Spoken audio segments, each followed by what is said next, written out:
तो गाइस कैसे हैं आप सब लोग। स्कैरियर देन अ ब्लेड के एपिसोड 01 के साथ हाजिर हूं। तो एज यूजुअल यहाँ पर इस सीरीज को मैंने स्टार्ट किया और इसकी भी 6 या 9 एपिसोड्स अपलोड करूंगा और अगर आपका रिस्पांस अच्छा आया तो फिर इसको आगे कंटिन्यू करूंगा। तो एपिसोड की शुरुआत में यहाँ पर एक दादा और पोते का सीन दिखाया जाता है कि दादाजी अपने पोते को यहाँ पर बता रहे होते हैं कि एक ब्लेड से ज्यादा खतरनाक वेपन कौन सा होता है। तो वो से कहते हैं कि एक बोझ होती है, वो एक सेक्रेट वेपन की तरह होती है जो कि यहाँ पर एक ब्लेड से बहुत ज्यादा खतरनाक होती है। अब बताओ कि किसी के हाथ में एक तलवार है, तुम्हें इससे ज्यादा डर नहीं लगेगा क्योंकि तुम उसे अवॉइड कर सकते हो, तुम अपने आप को उस तलवार के अटैक से बचा सकते हो। लेकिन एक बो ब्लेड की मदद से जब तुम यहाँ पर दूर से अटैक करते हो तो तुम्हें दूर से आता हुआ तीर दिखाई नहीं देता, तुम्हें नहीं पता कि कौन से एंगल से आकर वो तीर तुम्हारी बॉडी के अंदर धंस जाएगा। तो इसी वजह से एक ब्लेड से ज्यादा स्कैरियर एक बो होती है। तो यहीं पर हमें माउंटेन्स का सीन दिखाते हैं जहां पर जंगल में दादा और पोता दोनों रह रहे हैं। दादाजी यहाँ पर अपने पोते को ये सारी की सारी ट्रेनिंग दे रहे होते हैं, वो उसे बो एरो की और साथ में मार्शल आर्ट सिखा रहे होते हैं। तो इसी के साथ ही उनका पोता जो होता है अपने हाथ में वहां पर बोक लेकर खड़ा होता है और सामने की तरफ शूट करता है। वो उसे कहता है कि अब तुम्हें यहाँ पर सामने की तरफ शूट करना होगा। तो हीरो जो होता है वहां पर अपनी बो को सामने की तरफ करता है और साथ ही वो बिल्कुल परफेक्ट निशाना लगाता है। तो ग्रैंडपा से कहता है कि अब मैं यहाँ पर तुम्हें इसकी सेकंड फॉर्म सिखाता हूँ जिसमें तुम यहाँ पर मल्टीपल एरोज को एक साथ रिलीज कर सकते हो, क्योंकि जब तुम्हारे सामने काफी सारे दुश्मन और तुम्हें यहाँ पर एक साथ तेजी के साथ उनके ऊपर अटैक करना हो तो तुम्हें यहाँ पर क्राउच करते हुए या फिर अपने बाजू को ऊपर उठाकर या फिर नीचे करके काफी सारे तीरों को एक साथ शूट करना पड़ सकता है, जिसके लिए तुम्हें काफी ज्यादा स्पीड दिखानी होगी। हम लोग इस फार्म को रैपिड फार्म कहेंगे जिसमें हम लोग एक साथ काफी सारे तीर्स को रिलीज करते हैं। फिर साथ ही ग्रैंडपा से कहते हैं कि अब मैं यहाँ पर तुम्हें अगला लेवल बताता हूँ जिसमें तुम एक साथ मल्टी शॉट कर सकते हो और उसके लिए मैं तुम्हें यहाँ पर ये बताता हूँ कि तुम उसे कैसे करोगे। तुम अपने आप को एक परफेक्ट तीरंदाज तब तक नहीं कह सकते जब तक तुम एक साथ मल्टी शॉट नहीं लगा लेते और मैं तुम्हें यहाँ पर दिखाता हूँ कि ये कैसे किया जाता है। इसी के साथ ही ग्रैंडपा जी बिल्कुल बाहुबली की तरफ वहां पर 3 एरोज लेते हैं और तीनों एरोज को एक ही बार अपनी बो के अंदर लोड करते हैं और कहते हैं हम लोग यहाँ पर ज्यादा से ज्यादा 3 एरोज को एक साथ रिलीज कर सकते हैं। लेकिन क्योंकि यहाँ पर इसके अंदर की एम्बेड होती है इसी वजह से हम लोग इनकी डायरेक्शन को कंट्रोल कर सकते हैं और इन तीनों एरोज को यहाँ पर से अलग अलग टारगेट्स के ऊपर शूट किया जा सकता है, यानी कि तुम एक ही वक्त में 3 निशानों को हिट कर सकते हो। और ग्रैंडपा वहां पर तीनों तीरों को रिलीज करते हैं तो तीनों जाकर 3 अलग अलग पेड़ों के अंदर जाकर लगते हैं और इसी के साथ ही वहां पर से खरगोश जो होता है वो निकलकर भाग रहा था। तो ग्रैंडपा से कहता है कि अब यहाँ पर मैं तुम्हें इसकी फाइनल फॉर्म बताता हूँ जिसमें हम लोग यहाँ पर की गाइडेड एरो को यूज करते हैं। की गाइडेड एरो एक ऐसा एरो होता है जिसमें हम लोग टारगेट के पीछे अपनी की मदद से एरोज को बेंड कर सकते हैं और वो खरगोश जो होता है वो जंगल में आगे की तरफ भाग रहा था। तो ग्रैंडपा से कहते हैं कि चाहे वो खरगोश कितने ही मोड़ क्यों ना ले ले, अगर तुम अपने एरो के अंदर अपनी की को एम्बेड कर चुके हो तो वो तुम्हारी जो डायरेक्शन है उनको फॉलो करेगा, जैसे जैसे तुम चाहोगे वैसे वैसे वो मूव करेगा। और इसी के साथ ही ग्रैंडपा वहां पर से एरो को रिलीज करते हैं तो वो घूमता हुआ मुड़ता हुआ सीधा जाकर उस बनी के पेट में लगता है जिससे वो बनी वहीं पर मर जाता है। तो ग्रैंडपा उसे कहते हैं क्या तुमने यहाँ पर देखा, और फिर साथ उसे कहता है कि मैं यहाँ पर तुम्हें इसकी एक और फार्म दिखाने वाला हूँ। इस फार्म को फ्लाई टू वर्ड्स कहते हैं और इसी के साथ ही ऊपर की तरफ जंप करते हैं और 3 एरोज को एक साथ लोड करते हैं और साथ ही ऊपर की तरफ एक बैक फ्लिप करते हुए सामने की तरफ ऊपर हवा में अटैक करते हैं। तो ग्रैंडपा उसे कहता है कि मैं तुम्हें दिखाता हूं कि एक साथ यहाँ पर मल्टीपल टारगेट्स को कैसे हिट किया जाता है। तो आसमान में 3 पंछी होते हैं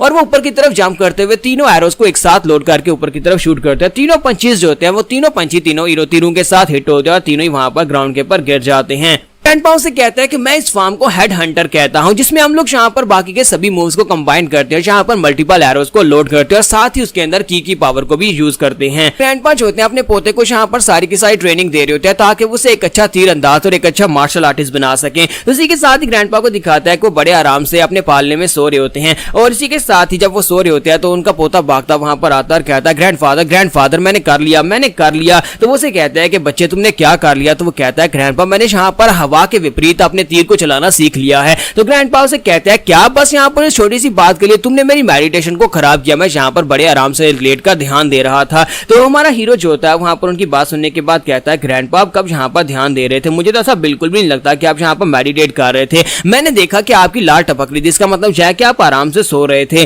तो ग्रैंडपा कहते हैं बेवकूफ बच्चे अपने दादा से बहस मत किया करो, चलो आओ चलो दिखाओ मुझे तुम यहाँ पर हवा के विपरीत कैसे तीर चलाते हो। और इसी के साथ ही हमारा हीरो जो होता है वो अपना तीर लोड करके वहां पर खड़ा होता है, सामने से तेज हवा चल रही होती है। तो ग्रैंडपा से कहते हैं क्या तुम्हें वाकई में श्योर हो कि तुम ये कर लोगे क्योंकि सामने से काफी तेज हवा आ रही है। तो वो कहता है हाँ ग्रैंडपा मैं कर लूंगा। वहां पर सामने उसने लकड़ी का एक टुकड़ा रखा होता है और उसे कहता है कि मैं उस लकड़ी के टुकड़े को हिट करने वाला हूँ जो कि काफी दूर पड़ा होता है और काफी छोटा भी होता है। तो ग्रैंडपा से कहता है रुको रुको ऐसे नहीं, मैं तुम्हें एक और तरीका बताता हूँ। और इसी के साथ ही ग्रैंडपा जाकर उस लकड़ी के टुकड़े के पास खड़े हो जाते हैं और उसे कहता है कि चलो आप शूट करो। अब पता चलेगा कि तुम्हारा तीर जो है वो हवा के विपरीत आकर सीधा इस लकड़ी के टुकड़े के अंदर लगता सकता है या नहीं। तो इसी के साथ ही वो कहता है लेकिन ग्रैंडपा अब वहां पर जाकर क्यों खड़े हो गए, अगर मेरा तीर मिस हो गया और आपको लग गया तो फिर क्या होगा। तो ग्रैंडपा उसे कहता है कि तुम्हारे अंदर कॉन्फिडेंस तो होना चाहिए, तुम्ही ने तो जाकर मुझे डिस्टर्ब किया और मुझे कहा कि तुमने जहां पर हवा के विपरीत तीर चलाना सीख लिया है। तो वो कहता है हाँ मैंने सीख तो लिया है, लेकिन प्लीज आप साइड के ऊपर हट जाए ना, हो सकता है कि ये मिस हो जाए। तो ग्रैंडपा उसे कहता है कि एक तीरंदाज कभी अपने निशाने को नहीं चौंकता और वो कभी मिस नहीं होता, अगर उसे अपने पर भरोसा हो तो वो कभी मिस नहीं होगा। लड़के क्या हुआ कि आप तुम यहाँ पर तो अपना सारा कॉन्फिडेंस खो चुके हो, चलो तीर चलाओ। तो इसी के साथ ही वो उनसे कहता है लेकिन ग्रैंडपा आपका साइज काफी बड़ा है और निशाना बहुत ज्यादा छोटा है, कहीं पर भी तीर आपको लग सकता है। ग्रैंडपा उसे कहता है कि बकवास बंद करो, जब तुम एक अच्छे तीरंदाज बन जाओगे तो तुम्हें यहाँ पर हवा के विपरीत इस सभी छोटे टारगेट्स को हिट करना पड़ सकता है। तो इसी के साथ ही वो अपने तीर को लोड करता सामने की तरफ चलाने लगता है, लेकिन साथ ही वहीं पर रुक जाता है क्योंकि उसके अंदर इतना कॉन्फिडेंस नहीं होता। तो ग्रैंडपा उसे कहता है कि देखो मैंने तुमसे क्या कहा था, तुम्हारे अंदर जरा कॉन्फिडेंस की कमी है, तुम्हारे अंदर कॉन्फिडेंस होना चाहिए तभी तुम यहाँ पर अपने निशाने को हिट कर पाओगे। इसके साथ ही कुछ दिन के बाद का सीन दिखाते हैं कि ग्रैंडपा जो होते हैं अपने हट के सामने ट्रेनिंग कर रहे होते हैं और साइड के ऊपर से हमारा हीरो भागता हुआ आता है और अपने ग्रैंडफादर से कहता है ग्रैंडफादर देखो मैं माउंटेन के नीचे गया था तो मुझे वहां पर से एक जख्मी कबूतर मिला है, मैं इस कबूतर को उठाकर ले आया हूँ, चलो जल्दी से हम लोग इसको पकाकर खाते हैं। तो ग्रैंडफादर उसे कहते हैं कि मुझे जरा इसको देखने दो, लेकिन वो उनसे कहता है मैं आपको क्यों देखने दूं, मैं इसे पकड़कर लाया हूँ, आज इस कबूतर को तो मैं ही खाऊंगा। तो ग्रैंडपा उसके सर में अपनी छड़ी मारते हैं और कहते हैं बेवकूफ बच्चे, मैंने कहा कि मुझे इसे देखने दो। और इसी के साथ ही वो कबूतर को वहां पर उनके सामने रखता है। तो ग्रैंडपा उसे कहते हैं बेवकूफ ये तुम्हें किस एंगल से कबूतर दिखाई देता है। तो वो कहता है लेकिन ग्रैंडपा ये कबूतर ही है। तो वो उसे कहते हैं ये कबूतर नहीं है बल्कि ये एक फैल्कन है और फैल्कन जो होते हैं ये सैक्रेड बीस्ट होते हैं, डिवाइन बीस्ट होते हैं जो कि आसमान के राजा होते हैं और तुम यहाँ पर इसको एक कबूतर कैसे कह सकते हो। तुम्हारा सांगू कहता है तो इस बात से क्या ही फर्क पड़ता है ये कबूतर है या फिर एक फैल्कन है, अगर हम लोग यहाँ पर इसको पकाकर खाएंगे टेस्ट तो वैसा ही होगा ना। तो ग्रैंडफादर उसे कहता है कि बेवकूफ बच्चे तुम्हें यहाँ पर परिंदों के बारे में कुछ भी नहीं पता, फैल्कन एक ऐसा पंछी होता है कि अगर यहाँ पर तुम इसके साथ अच्छा बर्ताव करोगे और जो तुमसे वफादारी जताए तो ये मरते दम तक तुम्हारा साथ देगा, जब तक तुम मरते नहीं हो तब तक ये तुम्हारे साथ ही रहेगा। लेकिन हमारा हीरो जो होता है वो उसे देखकर लाट टपका रहा था। तो ग्रैंडफादर उसे सजा देने के लिए कहते हैं कि अगर तुम इस पंछी को खाना चाहते हो तो फिर तुम्हें पूरा 1 महीना भूखा रहना पड़ेगा, लेकिन अगर तुम इसकी जान बचाते हो तो फिर मैं तुम्हें खाना दूंगा। तो इसमें अपने ग्रैंडपा की बात सुनने के बाद वो कहता है कि अब इस बात का क्या मतलब है। तो वो उसे कहता है कि अब तुम्हें यहाँ पर फैसला करना है कि तुम यहाँ पर 1 महीने के लिए भूखा रहना चाहते हो या फिर तुम इस पंछी की जान बचाओगे और इस फैल्कन को अपना साथी बनाओगे। तो वो कहता है नहीं नहीं मुझे भूखा नहीं रहना, मैं यहाँ पर इसकी जान बचाऊंगा। तो उसी के साथ ही उसे कहते हैं तो फिर अपनी पूरी कोशिश करो और इस पंछी का पंख ठीक करो ताकि ये जिंदा रहे, अगर से मरा तो फिर तुम भूखे रहोगे। तो इसी के साथ ही वहां पर जड़ी बूटियां कूटना शुरू कर देता है ताकि वो पंछी को ठीक कर सके और जाकर पंछी के बाजू के ऊपर उसका लेप लगा देता है और कहता है कि इससे तुम जल्दी से हील हो जाओगे और तुम्हारा पैर ठीक हो जाएगा और उसके बाद तुम यहाँ पर से उड़कर चले जाना जहां पर भी जाना चाहते हो। ग्रैंडफादर साथ साथ अपने पोते को वहां पर मेडिसिन बनाने का तरीका भी सिखा रहे होते हैं, यानी कि वो उसे हर एक चीज बता रहे होते हैं जिससे वो अकेले अपनी जिंदगी गुजार सके या फिर अपने आप को संभाल सके। वहां पर उसे मेडिसिन बनाने का तरीका बता रहे होते हैं कि यहाँ पर हर्बल मेडिसिन को बनाने के लिए हीट को बहुत ज्यादा लो रखा जाता है और वहां पर उस फैल्कन की खिदमत करने के बाद जब उसको क्योर कर दिया जाता है तो वो फैल्कन हवा में उड़ना शुरू कर देता है। तो वो अपने ग्रैंडपा से कहता है ग्रैंडपा वो देखो वो पंछी हवा में उड़ रहा है। तो ग्रैंडफादर उसे कहता है कि हाँ जी तो बहुत ही अच्छी बात है ना, वो उड़ रहा है। और इसी के साथ ही फैल्कन जो होता है वो अपनी वफादारी साबित करने के लिए नीचे उतरता है और आकर हमारे हीरो के बाजू के ऊपर बैठ जाता है। तो हमारा हीरो कहता है कि तो बहुत ज्यादा कूल है ग्रैंडफादर, आपने बिल्कुल ठीक कहा था, ये तो वापस मेरे पास ही आ गया है। ग्रैंडफादर उसे कहता है कि तुम्हें इसे एक नाम देना चाहिए क्योंकि अब ये कभी तुम्हें छोड़कर नहीं जाएगा। तो हमारा हीरो कहता है तो फिर मुझे लगता है कि इसे एक अच्छा सा नाम देते हैं, लेकिन मैं इसे क्या नाम दूं। और इसी के साथ ही वो कहता है जब मुझे ये मिला था तब ये खून में लिपटा हुआ था और साथ ही क्योंकि इसके पंजे जो है वो आयरन की तरह बहुत ज्यादा स्ट्रॉन्ग है तो क्यों ना मैं इसे आज के बाद से आयरन ब्लड का नाम देता हूँ। तो पंछी जो होता है वो भी काफी ज्यादा खुश होता है, वहां पर एक जबरदस्त रोल लगाता है। तो हमारा हीरो कहता है तो आज के बाद से तुम्हारा नाम आयरन ब्लड होगा। जहाँ पर लोग अपनी ट्रेनिंग का दूसरा पड़ाव स्टार्ट हो चुका है जहाँ पर ग्रैंडफादर जो है अपने पोते को फुट स्टेप्स की टेक्निक सिखाने वाले हैं क्योंकि यहाँ पर भागना भी तो बहुत ज्यादा जरूरी है और साथ में कुछ ऐसी टेक्निक्स भी होनी चाहिए जिससे वो तेजी के साथ आगे बढ़ सकता है या फिर अपने आप को बचा सकता है। तो वो से कहता है कि मैं तुम्हें एक स्पेशल टेक्निक जिसका नाम वुल्फ स्टेप है वो सिखाने वाला हूँ। तो वो कहता है कि ग्रैंडफादर क्या ये बहुत ज्यादा खास टेक्निक है। तो वो कहते हैं हाँ ये बहुत ही खास टेक्निक है, इस टेक्निक में बहुत सारे वुल्फ्स भी शामिल है क्योंकि इस टेक्निक को वुल्फ से ही इंस्पायर किया गया है। तो वो ग्रैंडफादर से पूछता है कि ग्रैंडफादर क्या इस तरह की बहुत सारी टेक्निक्स होती है, यानी फुट टेक्निक्स बहुत ज्यादा होती है। तो वो कहता है कि हाँ बहुत सारी फुट टेक्निक्स होती हैं, जैसे कि यहाँ पर क्लाउड स्टेप टेक्निक होती है जो कि मूटैंग फैक्शन की है और इसके अलावा एक फ्रोस्ट बाइट स्टेप टेक्निक है जो कि एमी फैक्शन के लोगों की है। लेकिन हमारी फैमिली की जो स्पेशल टेक्निक है उसे वुल्फ स्टेप टेक्निक कहते हैं और मैं तुम्हें यही सिखाने वाला हूँ। इसी के साथ ही वो उसे लेकर जंगल के कैसे खुले एरिया में चले जाते हैं और उसे कहते हैं कि अब यहाँ पर ध्यान से देखना। और इसी के साथ ही ग्रैंडपा वहां पर अपनी की पावर को यूज करते हुए सामने की तरफ हॉप करते हैं, बिल्कुल एक मैंडव की तरह सामने की तरफ जंप करते हुए उसके सामने आकर खड़े हो जाते हैं और उसे उसे कहता है क्या तुमने यहाँ पर देखा, मैंने यहाँ पर इस टेक्निक को परफॉर्म किया, मैं बस एक दो बार और इस टेक्निक को परफॉर्म करूंगा और उसके बाद तुम्हें खुद से इस टेक्निक को परफॉर्म करके सीखना होगा। और इसी के साथ ही वो आसपास फुदक कर उसे दिखाते हैं, यानी कि एक जगह से दूसरी जगह मेंढक की तरह जंप लगा रहे होते हैं। तो वो इस बात से काफी ज्यादा शर्मिंदा हो रहा था और कहता है कि मुझे तो ग्रैंडपा ने कहा था कि वो एक फुट स्टेप टेक्निक सिखाएंगे, लेकिन ये तो सिर्फ और सिर्फ एक मेंढक की तरह एक जगह से दूसरी जगह फुदक रहे हैं और मुझे लगता है कि मुझे इस टेक्निक को नहीं सीखना चाहिए। तो ग्रैंडफादर खुश होकर उसे कहते हैं, बच्चे क्या अब तुम्हें पता चला हमारी फैमिली की वुल स्टेप टेक्निक कितनी ज्यादा इंक्रेडिबल है। तो हमारा हीरो जो होता है अपने ग्रैंडपा की इंसल्ट नहीं करना चाहता, वो उन्हें थम्स अप करते हुए कहता है, हाँ हाँ हाँ ग्रैंडपा ये बहुत ज्यादा अमेजिंग है, मुझे यहाँ पर भूखा नहीं रहना, तो मुझे यहाँ पर उनकी तारीफ करनी ही पड़ेगी। जबकि ग्रैंडपा समझ जाते हैं कि इस बच्चे को इस टेक्निक जो है काफी ज्यादा खराब लग रही है, जहाँ पर उसे लगता है कि इस टेक्निक में कोई कमी है। ग्रैंडपा उसे कहता है कि मैं तुम्हें दिखाता हूँ कि आज इस टेक्निक की पावर लेवल क्या है और तुम जब इस टेक्निक को खुद पे ऊपर अप्लाई होता हुआ देखोगे तभी तुम्हें समझ आने वाली है, ऐसे तुम देखकर बिल्कुल भी समझ नहीं पाओगे ये टेक्निक कितनी ज्यादा खास है। और इसी के साथ ही ग्रैंडपा उसे कहते हैं कि अब यहाँ पर रेडी हो जाओ क्योंकि मैं इस टेक्निक को तुम्हारे खिलाफ यूज करने वाला हूँ। तो वो वहां पर बड़े आराम से खड़ा होता है, उसे तो लगा था कि वो सिर्फ ग्रैंडपा जो है सामने की तरफ फुदक कर एक मेंढक की तरह जंप ही लगाने वाले हैं, लेकिन इसी के साथ ही ग्रैंडपा जब वहां पर से जंप लगाते हैं और वो उसकी तरफ आगे बढ़ते हैं तो हमारा हीरो जो होता है उसे एक जबरदस्त झटका लगता है। उसे ऐसे लगता है कि उसके सामने एक वुल्फ खड़ा है, उसके ऊपर इतना ज्यादा प्रेशर पड़ता है कि उस बेचारे का सूसू निकल जाता है। और वहां पर नीचे से जब सूसू निकलता हुआ देखते हैं तो ग्रैंडपा उसे कहता है कि तुमने थोड़ी देर पहले क्या कहा था कि ये टेक्निक बेकार है, तुम यहाँ पर सिर्फ और सिर्फ इस टेक्निक को बेकार समझ रहे थे, अब तुम्हें समझ आया कि ये टेक्निक कितनी ज्यादा खास और स्कैरी है। इतने बड़े हो गए लेकिन तुमने अभी से यहाँ पर अपनी पैंट को गीला कर दिया, अगर तुम यहाँ पर इस तरह से पैंट्स को गीला करते रहोगे तो फिर तुम जिंदगी में क्या अचीव कर पाओगे। तो वो उनसे पूछता है कि ग्रैंडपा मुझे बताएं कि अभी आपने क्या किया, ये टेक्निक किस तरह से आपने परफॉर्म की, और पहले तो आप सिर्फ और सिर्फ यहाँ पर कूद रहे थे लेकिन अब मुझे कुछ अजीब महसूस हुआ। तो ग्रैंडपा उसे कहते हैं क्या तुम अब इसको सीखना चाहते हो, तो वो कहता है हाँ ग्रैंडपा मैं इसको सीखना चाहता हूँ। तो ग्रैंडपा उसे कहते हैं कि वुल्फ स्टेप में हम ना सिर्फ यहाँ पर एक वुल्फ की तरह इधर उधर कूदते हैं बल्कि हम लोग यहाँ पर पूरे के पूरे वुल्फ को कॉपी करते हैं। जैसे कि वुल्फ यहाँ पर अपने विगोर और अपने एटीट्यूड के साथ किसी के ऊपर अटैक करता है, बिल्कुल वैसे ही यहाँ पर मैं तुम्हें बताता हूँ कि वुल्फ किस तरह से अटैक करते हैं। एक वुल्फ जो होता है जब वो किसी का शिकार करने के लिए उसका पीछा करता है तो क्या होता है, अब बताओ कि जब वुल्फ किसी के ऊपर अपना अटैक करता है या फिर किसी को अपने जबड़ू में ले लेता है उसके बाद वो शिकार जो होता है उसके सामने वहां पर से भागने की कोशिश क्यों नहीं करता, रेजिस्ट क्यों नहीं करता, क्योंकि वुल्फ के अंदर सिर्फ और सिर्फ यही नहीं कि उसके दांत तेज होते हैं बल्कि उसके अंदर एक ऐसी स्पेशल पावर होती है, एक डर की पावर होती है जो अपने दुश्मन के अंदर यानी अपने शिकार के अंदर वो डाल देता है। जब वो डर की पावर अपने शिकार के अंदर डाल देता है तो वो आगे से रेजिस्ट करना छोड़ देता है। उसका शिकार जो होता है वो बिल्कुल ऐसे समझ लो जैसे कि वो मरने की कगार पर पहुंच जाता है और उसके बाद वो अपने दांत उसके गले के अंदर दंसा देता है और इसी के साथ ही वो अपना शिकार कर जो होता है वो सक्सेसफुल करता है। उसका शिकार कितना ही बड़ा क्यों ना हो वो आगे से रेजिस्ट नहीं कर पाता। अभी जिस तरह से मैंने यहाँ पर अपनी टेक्निक के साथ तुम्हारे पर अटैक किया, अगर ये एक रियल फाइट होती तो तुम अब तक मर चुके होते। इसी के साथ ही ग्रैंडफादर उसे कहते हैं कि थोड़ी देर पहले तुम यहाँ पर इस टेक्निक को बहुत ज्यादा कम आंक रहे थे, अब जरा आप साइड के ऊपर देखो और मुझे बताओ कि हम दोनों के दरमियान में डिस्टेंस कितना था जहां पर से मैंने जंप लगाया था। तो उसी के साथ ही वो अपने आसपास देखता और कहता है ग्रैंडपा मुझे लगता है कि आप 30 फीट तक जंप लगाया था। तो वो कहते हैं कि आप तुम्हें समझ आई, और साथ ही वो सोच रहा था कि मैं तो इस टेक्निक को वाकई में बहुत ज्यादा कमजोर टेक्निक समझ रहा था लेकिन अब मुझे अंदाजा हो रहा है कि ये टेक्निक बहुत ज्यादा खास है। ग्रैंडपा हर बार जब यहाँ पर से जंप लगाते हैं तो वो 30 फीट का डिस्टेंस पार करते हैं। इसी के साथ ही ग्रैंडपा से कहता है कि अब मैं यहाँ पर तुम्हें एक और राज की बात बताता हूँ, क्योंकि तुम यहाँ पर एक तीरंदाज हो, तुम यहाँ पर कभी वुल स्टेप टेक्निक को ऑफेंस के लिए यूज नहीं करोगे यानी अटैक करने के लिए यूज नहीं करोगे बल्कि पीछे हटने के लिए यूज करोगे।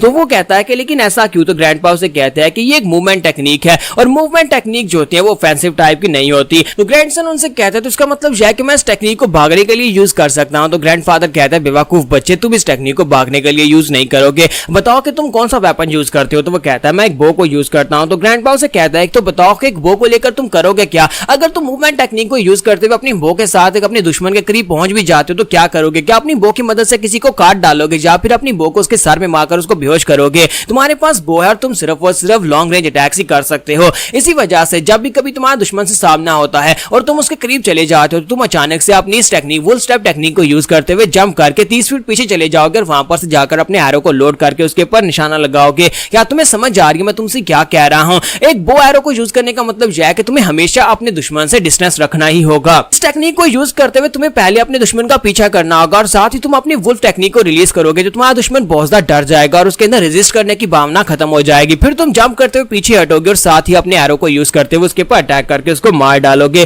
क्या तुम्हें समझ आ गया। तो वो कहता है हाँ ग्रैंडपा मुझे समझ आ गई है। अब किसी के साथ ही ग्रैंडपा वहां पर सोच रहे होते हैं कि मूडांग फैक्शन के लोग और कुनलैंड फैक्शन के लोग जो हैं वो लोग अपनी टेक्निक्स को बेस्ट कहते हैं। उन्हें लगता है कि उनकी टेक्निक्स वाकई में सबसे बेस्ट हैं। मैं भी यहाँ पर अभी तक ये नहीं समझ पाया कि मूडांग सेक्टर की क्लाउड क्लाइंबिंग टेक्निक या फिर कुनलैंड सेक्टर की क्लाउड ड्रैगन ग्लाइड टेक्निक वो बेहतर है या फिर क्या कौन सी टेक्निक बेहतर है। तो हमारा हीरो उनसे कहता है कि ग्रैंडफादर आपको क्या लगता है कि उनमें से कौन सी टेक्निक ज्यादा बेहतर है, क्या वो हमारी वुल्फ स्टेप से ज्यादा बेहतर है। तो ग्रैंडपा गुस्से के साथ उसके सर में पंच मारते हैं और कहते हैं कि बेवकूफ बच्चे, तुम्हें क्या लगता है कि दुनिया में कोई भी टेक्निक हमारी वुल्फ स्टेप टेक्निक से बेहतर हो सकती है? बाकी की जितनी भी टेक्निक्स हैं वो सारी की सारी बिल्कुल बेकार हैं, सिर्फ और सिर्फ हमारी फैमिली की वुल्फ टेक्निक है जो सबसे ज्यादा बेहतर है। जबकि हीरो वहां पर सोच रहा था कि मुझे सारी बातें कैसे पता होगी, जबकि अभी तो मैंने यहाँ पर सीखना स्टार्ट किया है और ग्रैंडपा को लगता है कि मुझे सब कुछ यहाँ पर पता चल जाए। तो उसी के साथ ही ग्रैंडफादर उसे कहते हैं, मैं तुम्हें यहाँ पर आखिरी बार बताने वाला हूँ, तुम्हें यहाँ पर मेरे फुटस्टेप्स को फॉलो करना होगा। मैं जमीन के ऊपर अपने फुटप्रिंट्स को छोड़ दूंगा और तुम्हें उनको फॉलो करते हुए इस टेक्निक को मास्टर करना होगा। और इसी के साथ ही ग्रैंडफादर जो होते हैं वहां पर आसपास घूमना शुरू कर देते हैं और ग्राउंड के ऊपर बहुत सारे पांव के निशान छोड़ देते हैं। और इसी के साथ ही हमारा हीरो जो होता है उनको वहां पर ये सब कुछ करते हुए देखता है और कहता है कि तो बहुत ही हैरानी की बात है कि ग्रैंडपा कितनी आसानी के साथ ये सारी की सारी मूवमेंट्स कर लेते हैं। तो ग्राउंड के ऊपर बहुत सारे पांव के निशान होते हैं। तो वो कहता है कि यहाँ पर तो तकरीबन 180 स्टेप्स होंगे। अब मैं यहाँ पर इन सारे के सारे स्टेप्स को कैसे फॉलो करूं? ग्रैंडपा चाहता है कि मैं सभी स्टेप्स को फॉलो करते हुए उस टेक्निक को मास्टर कर लूंगा। तो ग्रैंडफादर उसे कहते हैं, क्या हुआ, मैंने यहाँ पर तुम्हारे लिए सारे के सारे ग्राउंड वर्क को बिछा दिया, अब तुम्हें सिर्फ और सिर्फ फुटस्टेप्स को फॉलो करना होगा, यहाँ पर इस टेक्निक को तुम मास्टर कर लोगे। इसी के साथ ही हमारा हीरो जो होता है वहां पर फुटस्टेप्स के अंदर जाकर खड़ा हो जाता है और अपने ग्रैंडपा के फुटस्टेप्स को फॉलो करते हुए वहां पर आगे की तरफ बढ़ना स्टार्ट करता है। तो इसी के साथ ही वो कहता है, ग्रैंडपा मुझे समझ नहीं आ रही कि अगला स्टेप कौन सा था, यानी कि मुझे अगला फुटप्रिंट वहां पर समझ नहीं आ रही, आपने सारे के सारे फुटप्रिंट्स यहाँ पर क्लोज रेंज में ही डाल दिए। तो ग्रैंडपा गुस्से के साथ से कहता है कि बकवास बंद करो, अब तुम ये चाहते हो कि मैं यहाँ पर तुम्हें स्टेप बाय स्टेप सिखाऊं, तुम्हें खुद से यहाँ पर इसको समझना होगा, बताओ कि इससे ज्यादा मैं तुम्हारे लिए क्या करूं, मैंने तुम्हारे लिए यहाँ पर फुटप्रिंट्स भी छोड़ दिए हैं। जब उसे कहता है कि अगर तुम जल्दी से जल्दी ये नहीं कर पाए तो फिर तुम्हें खाना नहीं मिलेगा। जब किसी के साथ ही वो पाँव रखना स्टार्ट करता है और जैसे ही वो वहां पर पाँव रख रहा था इसी के साथ ही वहीं पर गिर जाता है। तो ग्रैंडपा कहता है, तुम तो बिल्कुल बेकार बच्चे हो, तुम तो यहाँ पर फुटप्रिंट्स को भी फॉलो करते हुए इस टेक्निक को सीख नहीं पा रहे, तुम्हारा मैं क्या करूंगा। तो यहाँ पर ग्रैंडपा जो होते हैं अपने पोते को वहां पर एक फुट स्टेप टेक्निक सिखा रहे थे जिसका नाम वुल्फ स्टेप होता है। तो वुल्फ स्टेप टेक्निक को सिखाने के लिए वो ग्राउंड के ऊपर बहुत सारे फुटप्रिंट्स छोड़ देते हैं जिनको फॉलो करते हुए उन्हें लगता है कि उनका पोता यहाँ पर इस टेक्निक को सीख पाएगा। तो ग्रैंडपा कहता है कि अब मैं जा रहा हूँ रेस्ट करने के लिए, तुम आज रात यहाँ पर ट्रेनिंग करते रहोगे, जब तक तुम अपनी ट्रेनिंग को खत्म नहीं कर दे तब तक तुम्हें यहाँ पर खाना नहीं मिलेगा। तो हमारा हीरो जो होता है वहां पर फुट स्टेप्स को फॉलो करते हुए ट्रेनिंग कर रहा था, जैसे जैसे उसके ग्रैंडपा कर रहे थे वैसे वो भी कर तो नहीं सकता, लेकिन वो पूरी रात वहां पर ट्रेनिंग करता रहता है। और ग्रैंडपा जो वहां पर सोने का बहाना करके चले गए थे वो पेड़ के पीछे छुपकर ये सब कुछ देख रहे होते हैं। और ग्रैंडपा कहते हैं कि ये बच्चा लगता है काफी ज्यादा मेहनती है, अभी भी यहाँ पर प्रैक्टिस कर रहा है, हालांकि रात हो चुकी है, पूरी रात वहां पर ट्रेनिंग करता रहता है। और उसके बाद ग्रैंडपा वहीं पर पेड़ के पीछे ही सो जाते हैं। ग्रैंडपा बल्कि हर रोज वहां पर पेड़ के पीछे ही सोते हैं, वो घर वापस नहीं जाते, वहीं पर बैठकर वेट करते रहते हैं कि कब ये थकेगा और कब ये सोएगा। लेकिन वो सारा दिन वहां पर ट्रेनिंग करता, रात को भी ट्रेनिंग करता। तो पूरा हफ्ता गुजर जाता है। तो ग्रैंडपा उसे कहता है कि पूरा हफ्ता हो चुका है और तुमने यहाँ पर अभी तक मुझे एक बार भी करके नहीं दिखाया, तुम्हें लगता है कि मैं सारी जिंदगी यहाँ पर तुम्हें यही सिखाता रहूंगा, तुम एक छोटी सी टेक्निक को मास्टर नहीं कर पा रहे। तो इसी के साथ ही वो उसे कहता है कि तुम्हारा मसला क्या है, मुझे लगता है कि तुम यहाँ पर बहुत ज्यादा थके हुए हो, लेकिन तुम इतने ज्यादा थके हुए कैसे हो सकते हो, तो सिर्फ और सिर्फ एक वुल्फ स्टेप टेक्निक से तुम इतने कैसे थक सकते हो। लेकिन साथ ही साथ ग्रैंडपा वहां पर अंदर के अंदर सोच रहे होते हैं कि इसका फादर जिसे यहाँ पर हमारी फैमिली में एक बहुत ही महान मार्शल आर्टिस्ट समझा जाता है, उसे पूरा 1 महीना लगा था वुल्फ स्टेप टेक्निक को मास्टर करने में, और मैं खुद भी यहाँ पर उसे 1.5 महीने में सीख पाया था, जबकि देखो जरा इस लड़के ने सिर्फ और सिर्फ 1 हफ्ते में इस टेक्निक को कंप्लीट कर लिया है। उसी के साथ ही ग्रैंडफादर उसे कहता है कि मैं तुम्हें यहाँ पर दिखाता हूँ किस तरह से तुम यहाँ पर अपने आप को थकने से बचा सकते हो, क्योंकि तुम्हारी बॉडी के अंदर इनर की होती है, उस इनर की को यूज करते हुए तुम उसे यहाँ पर अपनी बॉडी के अंदर फ्लो कर सकते हो, जिसकी वजह से तुम्हें थकावट महसूस नहीं होगी। तो वो कहता है ग्रैंडपा प्लीज मुझे माफ करना, लेकिन मुझे यहाँ पर अपनी इनर की को गैदर करने में काफी ज्यादा मुश्किल होती है। तो ग्रैंडफादर उसे कहते हैं कि इसी के लिए तो मैं यहाँ पर तुम्हें हार्ट सूत्रा विजुअलाइजेशन टेक्निक को सिखा रहा हूँ, वो एक बहुत ही खास मार्शल आर्ट्स की टेक्निक है। तो हीरो उनसे कहता है कि आप यहाँ पर किस टेक्निक की बात कर रहे हैं। तो इसी के साथ ग्रैंडफादर उसे कहता है माफ करना, मेरी जुबान स्लिप हो गई, असल में यहाँ पर अभी तक तुम्हें कोई टेक्निक सिखाई नहीं और बहुत ही जल्दी तुम यहाँ पर हार्ट विजुअलाइजेशन टेक्निक जो है उसको भी मास्टर कर लोगे। ग्रैंडसन उनसे कहता है तो ग्रैंडपा मुझे लगता है कि मेरी इनर की बहुत ज्यादा कम है, इसी वजह से मेरे लिए ये मुश्किल होता है, किसी वजह से मैं जल्दी थक जाता हूँ। तो ग्रैंडफादर उसे कहता है वो इसलिए है क्योंकि मैंने यहाँ पर तुम्हारी इनर की को ब्लॉक किया हुआ है, यानी उसको सील किया हुआ है। तो ये बात सुनते ही वो कहता है क्या ग्रैंडपा आपने अभी भी क्या कहा। तो ग्रैंडपा कहते हैं नहीं मैंने कुछ भी नहीं कहा, क्या तुमने यहाँ पर कुछ और सुना। और साथ ही ग्रैंडपा वहां पर अपना मुंह बंद करके खड़े हो जाते हैं। और इसी के साथ ही ग्रैंडपा वहां पर उसे कहता है मेरे कहने का मतलब यह है कि जब तक तुम यहाँ पर हार्ट विजुअलाइजेशन टेक्निक के 10वें लेवल को अनलॉक नहीं करते तब तक तुम यहाँ पर अपनी की को फ्रीली यूज नहीं कर पाओगे, आसपास की एनर्जी को अपनी बॉडी के अंदर एब्जॉर्ब नहीं कर पाओगे। मेरे कहने का ये मतलब था, इसके अलावा कोई मतलब नहीं था यहाँ पर उस सील वाली बात को भूल जाना। तो वो कहता है अच्छा ठीक है ग्रैंडपा, और इसी के साथ ही उसकी बात को समझ जाता है। जबकि ग्रैंडपा कहता है कि मेरा राज यहाँ पर खुलने वाला था, अगर मैं इस लड़के को बता देता कि मैंने इसकी एनर्जी को सील किया हुआ है तो ये लड़का यहाँ पर और भी ज्यादा शोर मचाना शुरू कर देता। इसी के साथ ही ग्रैंडपा वहीं पर खड़े होकर उसे देख रहे होते हैं कि किस तरह से वहां पर काफी ज्यादा बेहतर होता जा रहा होता है, यानी कि वो वुल्फ स्टेप को काफी अच्छे से वहां पर प्रैक्टिस कर रहा था। और उसके बाद अगली स्टेप की बारी आती है। जब अगले स्टेप की बारी आती है तो उसे वो पानी के अंदर खड़ा कर देते हैं, जहां पर पानी का बहाव काफी ज्यादा तेज होता है और उसके ऊपर टोटल 5 पत्थर होते हैं, 2 उसके हाथों के ऊपर, 2 कंधों के ऊपर, एक सर के ऊपर। और उसे कहते हैं कि तुम्हें जहां पर एक टांग के ऊपर इस तरह खड़े रहना है कि 5 पत्थर जो है इनमें से एक भी नीचे ना गिरे। तो वो कहता है लेकिन ग्रैंडफादर मैं यहाँ पर कैसे खड़ा रह सकता हूँ, इस पानी का बहाव काफी ज्यादा तेज है। तो वो उसे कहता है कि तुम्हें सीधा खड़े रहना है, अगर तुम हिले तो पत्थर गिर जाएंगे। तुम्हें पहले से बता दो अगर एक भी पत्थर गिरा तो तुम्हें यहाँ पर आज खाना नहीं मिलेगा। और खुद ग्रैंडपा वहीं पर बैठकर मछली भून रहे होते हैं, जिसकी वजह से खुशबू जो होती है वो सीधी उसके नाक में जा रही होती है। तो वो कहता है कि ग्रैंडपा कहीं आप पागल तो नहीं होगे, एक तो आप मुझे खाना नहीं दे रहे और ऊपर से आपके खाने की खुशबू मेरी नाक में आ रही है। ग्रैंडफादर उसे कहता है कि मुझे लगता है कि अगर एक और घंटे के लिए तुम वहां पर खड़े रहोगे तब भी तुम्हें भूख की वजह से तुम मरने नहीं वाले, इसलिए चुपचाप वहां पर खड़े रहो, अपनी प्रैक्टिस को पूरा करो जब तक तुम अपने मिशन को पूरा नहीं कर देते। इस ट्रेनिंग का मकसद यह है कि तुम्हारी बॉडी को सॉलिडिफाई करना है। तुमने मार्शल आर्ट्स तो सीख लिया, तुम्हें यहाँ पर अपने एनर्जी के फ्लो को भी सीखना होगा। उससे पहले तुम्हें अपनी बॉडी को मजबूत बनाना होगा। इसी के साथ ही ग्रैंडफादर उसे कहता है कि तुम्हारा मिशन यह है कि वहां पर सामने तुम्हें बड़ा पत्थर दिखाई दे रहा है, तुम्हें पानी के बहाव के विपरीत वहां पर उस पत्थर के ऊपर जाकर चढ़ना है बिना इन 5 पत्थरों को गिराए, और वो भी बड़े आराम से आगे की तरफ बढ़ना होगा। तो वो कहता है कि ग्रैंडफादर ये काफी ज्यादा मुश्किल है, आपको क्या लगता है कि मैं इतनी आसानी से उस बोल्डर तक पहुंच पाऊंगा? तो ग्रैंडफादर उसे कहता है कि एक और बात है, मैं तुम्हें ये बता दूं कि तुम 1 घंटे में 3 फीट से ज्यादा आगे नहीं जा सकते, यानी कि तुम्हें यहाँ पर इतना स्लो चलना है कि 1 घंटे में सिर्फ और सिर्फ 3 फीट का फासला तय करना है। तो ये बात सुनते ही वो चलाकर कहता है कहीं आप पागल तो नहीं होगे, क्या आप मुझे मारना चाहते हैं? आखिर मैं 1 घंटे में इतना स्लो कैसे चल सकता हूँ? क्या आप चाहते हैं कि मैं 1-1 घंटे से यहाँ पर खड़ा रहूं और उसके बाद आहिस्ता आहिस्ता आगे बढ़ूं? तो ग्रैंडफादर उसे कहते हैं नहीं नहीं, लगता है कि मुझे तुम्हें ये करके दिखाना पड़ेगा। और इसी के साथ ही ग्रैंडफादर खुद पानी में उतर आते हैं, 5 पत्थर अपने ऊपर रखते हैं और इसी के साथ उसे कहते हैं जरा गौर से देखना, और वो अपने पांव को बड़े ही आराम से स्लो मोशन के साथ वहां पर नीचे की तरफ ले जाते हैं और उसे कहते हैं क्या तुम देख रहे हो, पूरे 1 घंटे में मैंने यहाँ पर एक पांव आगे रखा और उसके बाद 1 घंटे में अपना पांव आगे रखा, तुम्हें यहाँ पर 1 घंटे में सिर्फ और सिर्फ 3 फीट तक ही आगे बढ़ना है। अब तुम्हें समझ आ गया, अब तुम यहाँ पर करो। तो ये बात सुनने के बाद हमारा हीरो कहता है कि ग्रैंडपा वाकई में पागल हो गए हैं। इसके साथ ही थोड़ी देर के बाद जब वो चलना स्टार्ट करता है तो उसका एक पत्थर गिर जाता है। तो ग्रैंडपा उसे कहते हैं तुम्हारा एक पत्थर गिर गया, अब जल्दी से वापस उसी जगह के ऊपर जाओ और दोबारा से स्टार्ट करो।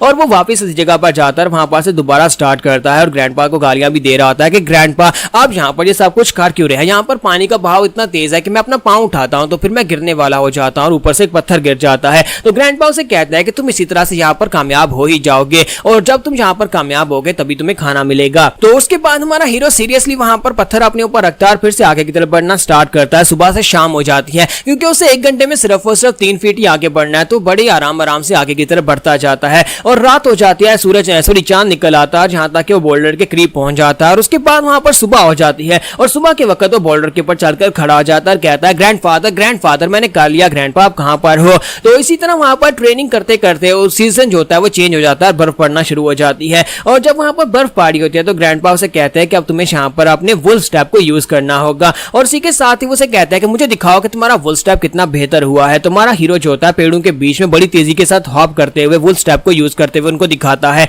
तो बड़ी तेजी के साथ वहां पर पेड़ों के बीच से भाग रहा होता है। तो ग्रैंडपा उसके वुल्फ टेक्निक को देखते हैं और कहता है कि इसने वाकई में काफी ज्यादा बेहतर किया है, अगर मैं इसकी इनर की के ऊपर जो सील है उसको हटा देता हूं तो मुझे लगता है कि इसकी स्पीड कम से कम 2 गुना ज्यादा बढ़ जाएगी, लेकिन इसकी सील के बावजूद भी इसकी स्पीड मुझसे ज्यादा बेहतर है। इसी के साथ ही ग्रैंडपा उसे कहते हैं कि बस ठीक है काफी है, वापस आ जाओ, तुमने बहुत ही अच्छा काम किया है। तो वो बहुत ज्यादा खुश हो जाता है और वापस आने के बाद कहता है ग्रैंडफादर आपने यहाँ पर मेरी तारीफ की, इतने सालों में आज पहली बार आप यहाँ पर मेरी तारीफ कर रहे हैं, और वो बहुत ज्यादा खुश हो रहा होता है। फिर साथ ही वो कहता है कि ग्रैंडफादर आपकी तरह सुपर स्पीड वाली मूवमेंट सीखना चाहता हूँ, जिस तरह आप बड़ी तेजी के साथ आगे बढ़ते हैं इसी तरह मैं भी यहाँ पर उन मूवमेंट्स को सीखना चाहता हूँ, वो मैं कब कर पाऊंगा? तो ग्रैंडफादर उसे कहते हैं कि वो तो तुम नेचुरली यहाँ पर अचीव कर ही लोगे, जब तुम्हारी ट्रेनिंग खत्म हो जाएगी उसके बाद तुम्हारी स्पीड भी मेरी स्पीड जितनी हो ही जाएगी। तो ग्रैंडसन उनसे कहता है क्या मुझे अभी और ट्रेनिंग करनी है? तो वो उसे कहते हैं क्यों, तुम्हें ट्रेनिंग पसंद नहीं है? तो वो कहता है नहीं ग्रैंडपा मुझे ट्रेनिंग बहुत ज्यादा पसंद है। तो उसी के साथ ही ग्रैंडफादर उसे कहते हैं तो फिर मेरे साथ आओ, आज यहाँ पर तुम्हारी ट्रेनिंग जो कुछ ज्यादा स्पेशल होने वाली है। वो उसे अपने साथ लेकर एक केव की तरफ आते हैं जहाँ पर एक दरवाजा लगा होता है। तो वो कहता है क्या मुझे यहाँ पर अंदर रहना होगा?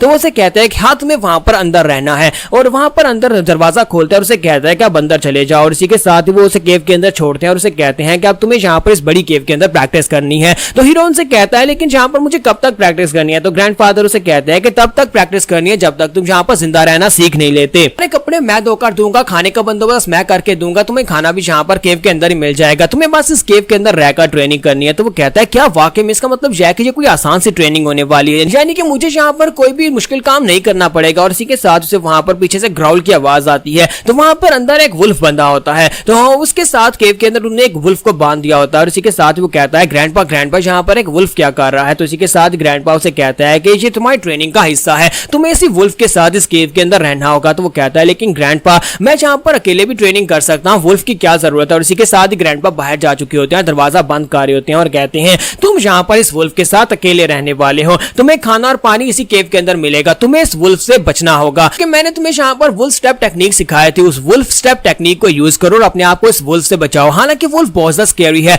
लेकिन मुझे यहाँ पर इस बात की उम्मीद है कि तुम यहाँ पर सर्वाइव कर सकते हो। अगर तुम यहाँ पर जिंदा रहे तो तुम्हारी अगली ट्रेनिंग स्टार्ट करेंगे, वरना तुम यहीं पर इसी वुल्फ का शिकार बन जाओगे। और इसी के साथ ही ग्रैंडपा जो होते हैं अपनी एनर्जी को यूज करते हुए वुल्फ की चेन खोल देते हैं, जिससे वुल्फ आजाद हो जाता है और साथ ही वो दरवाजा भी बंद कर देते हैं। तो यहाँ पर हम लोग हमारा हीरो जो होता है वो मून उसे उसके ग्रैंडपा जो होते हैं वो एक कमरे में बंद कर देते हैं। वहां पर उस केव वाले कमरे के अंदर बंद करने के बाद वहां पर वुल्फ को भी रिलीज कर देते हैं और साथ दरवाजा बंद करके बाहर चले जाते हैं। तो वो मून इसी के साथ दरवाजा पीटना शुरू कर देता है और कहता है ग्रैंडफादर जी आपने क्या कर दिया, आपने उस वुल्फ को भी आजाद कर दिया, प्लीज दरवाजा खोले, मैं बाहर आना चाहता हूँ। लेकिन इसी के साथ ही ग्रैंडफादर दरवाजे के साथ टेक लगाकर खड़े होते हैं और सोच रहे होते हैं कि मेरे बच्चे तुम्हें यहाँ पर टेस्ट को पास करना ही पड़ेगा। अगर तुम यहाँ पर इस वुल्फ से जिंदा बच पाए, अपने वुल्फ स्टेप को और भी ज्यादा बेहतर बना पाओगे। तुम्हारे वुल्फ स्टेप को बेहतर बनाने के लिए मैं ये सब कुछ कर रहा हूँ। और इसी के साथ ही ग्रैंडपा जो होते हैं वहां पर से आगे बढ़ जाते हैं और कहते हैं कि मुझे लगता है कि यहाँ पर साल की पहली बर्फबारी है, क्योंकि उस वक्त बर्फबारी होना शुरू हो जाती है। जबकि अंदर का सीन दिखाते हैं जहां पर हमारा जो वो मून होता है वो सोच रहा होता है कि ये किस तरह का बुढ़ा खूसट ग्रैंडपा है जो अपने पोते को मरा हुआ देखना चाहता है।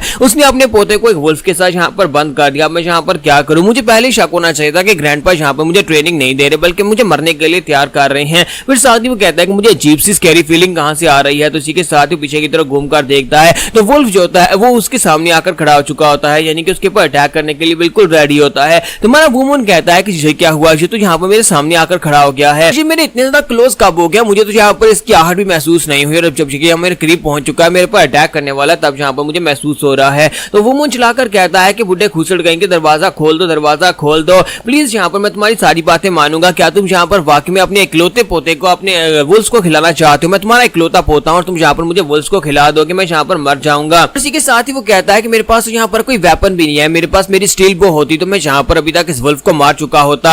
अब मैं यहाँ पर क्या करूँ, वुल्फ तो मेरी तरफ आगे बढ़ रहा है। तो इसी के साथ वुल्फ जो होता है जंप करते हुए सांगू के ऊपर अटैक करता है। तो जैसे ही उसके ऊपर अटैक करता है तो हमारा वुमन जो होता है जल्दी से जंप करते हुए साइड के ऊपर हटता है। वो अपने वुल्फ स्टेप को यूज करते बड़ी तेजी के साथ साइड के ऊपर हट जाता है और दोबारा जब वुल्फ उसके ऊपर अटैक करता है तो फिर से वुल्फ स्टेप को यूज करते हुए साइड के ऊपर हट जाता है। तो वो कहता है कि तो वुल्फ स्टेप तो काफी ज्यादा काम का निकला, यहाँ पर वुल्फ की स्पीड इतनी नहीं है जितनी मेरी वुल्फ स्टेप की है। और बार बार उसके अटैक्स को वहां पर अवॉइड किया जा रहा था और वो काफी ज्यादा खुश होता है कि यहाँ पर इस तरह से वो बच सकता है। तो वो कहता है अगर इस तरह चलता रहा तो मैं तो यहाँ पर ज्यादा देर तक नहीं कर पाऊंगा, क्योंकि मैं थक जाता हूँ और थोड़ी देर में वुल्फ जो है वो मेरे करीब पहुंच जाएगा, मुझे कुछ और करना पड़ेगा, मुझे यहाँ पर कोई ओपनिंग ढूंढनी होगी और इस वुल्फ के ऊपर अटैक करना पड़ेगा। और इसी के साथ ही वुमन जो होता है यहाँ पर फाइटिंग मूड में आ जाता है। पहले जो यहाँ पर से डर कर भागने की कोशिश कर रहा था, अब यहाँ पर फाइटिंग मूड में आ जाता है। तो वुल्फ जैसे वहां पर जंप लगाकर उसके ऊपर अटैक करने के लिए आगे बढ़ता है तो वुमन कहता है कि मुझे एक ओपनिंग मिल गई है और वुल्फ जो होता है वो आकर उसके कंधे के ऊपर बाइट करता है। लेकिन इसी के साथ ही हमारा वुमन उसके पेट में एक जबरदस्त पंच दे मारता है। जब वो वुल्फ को पंच मारता है तो वुल्फ जो होता है वो डर जाता है, डरने के बाद वो वहां पर से ग्राउल करता हुआ साइड के ऊपर चला जाता है।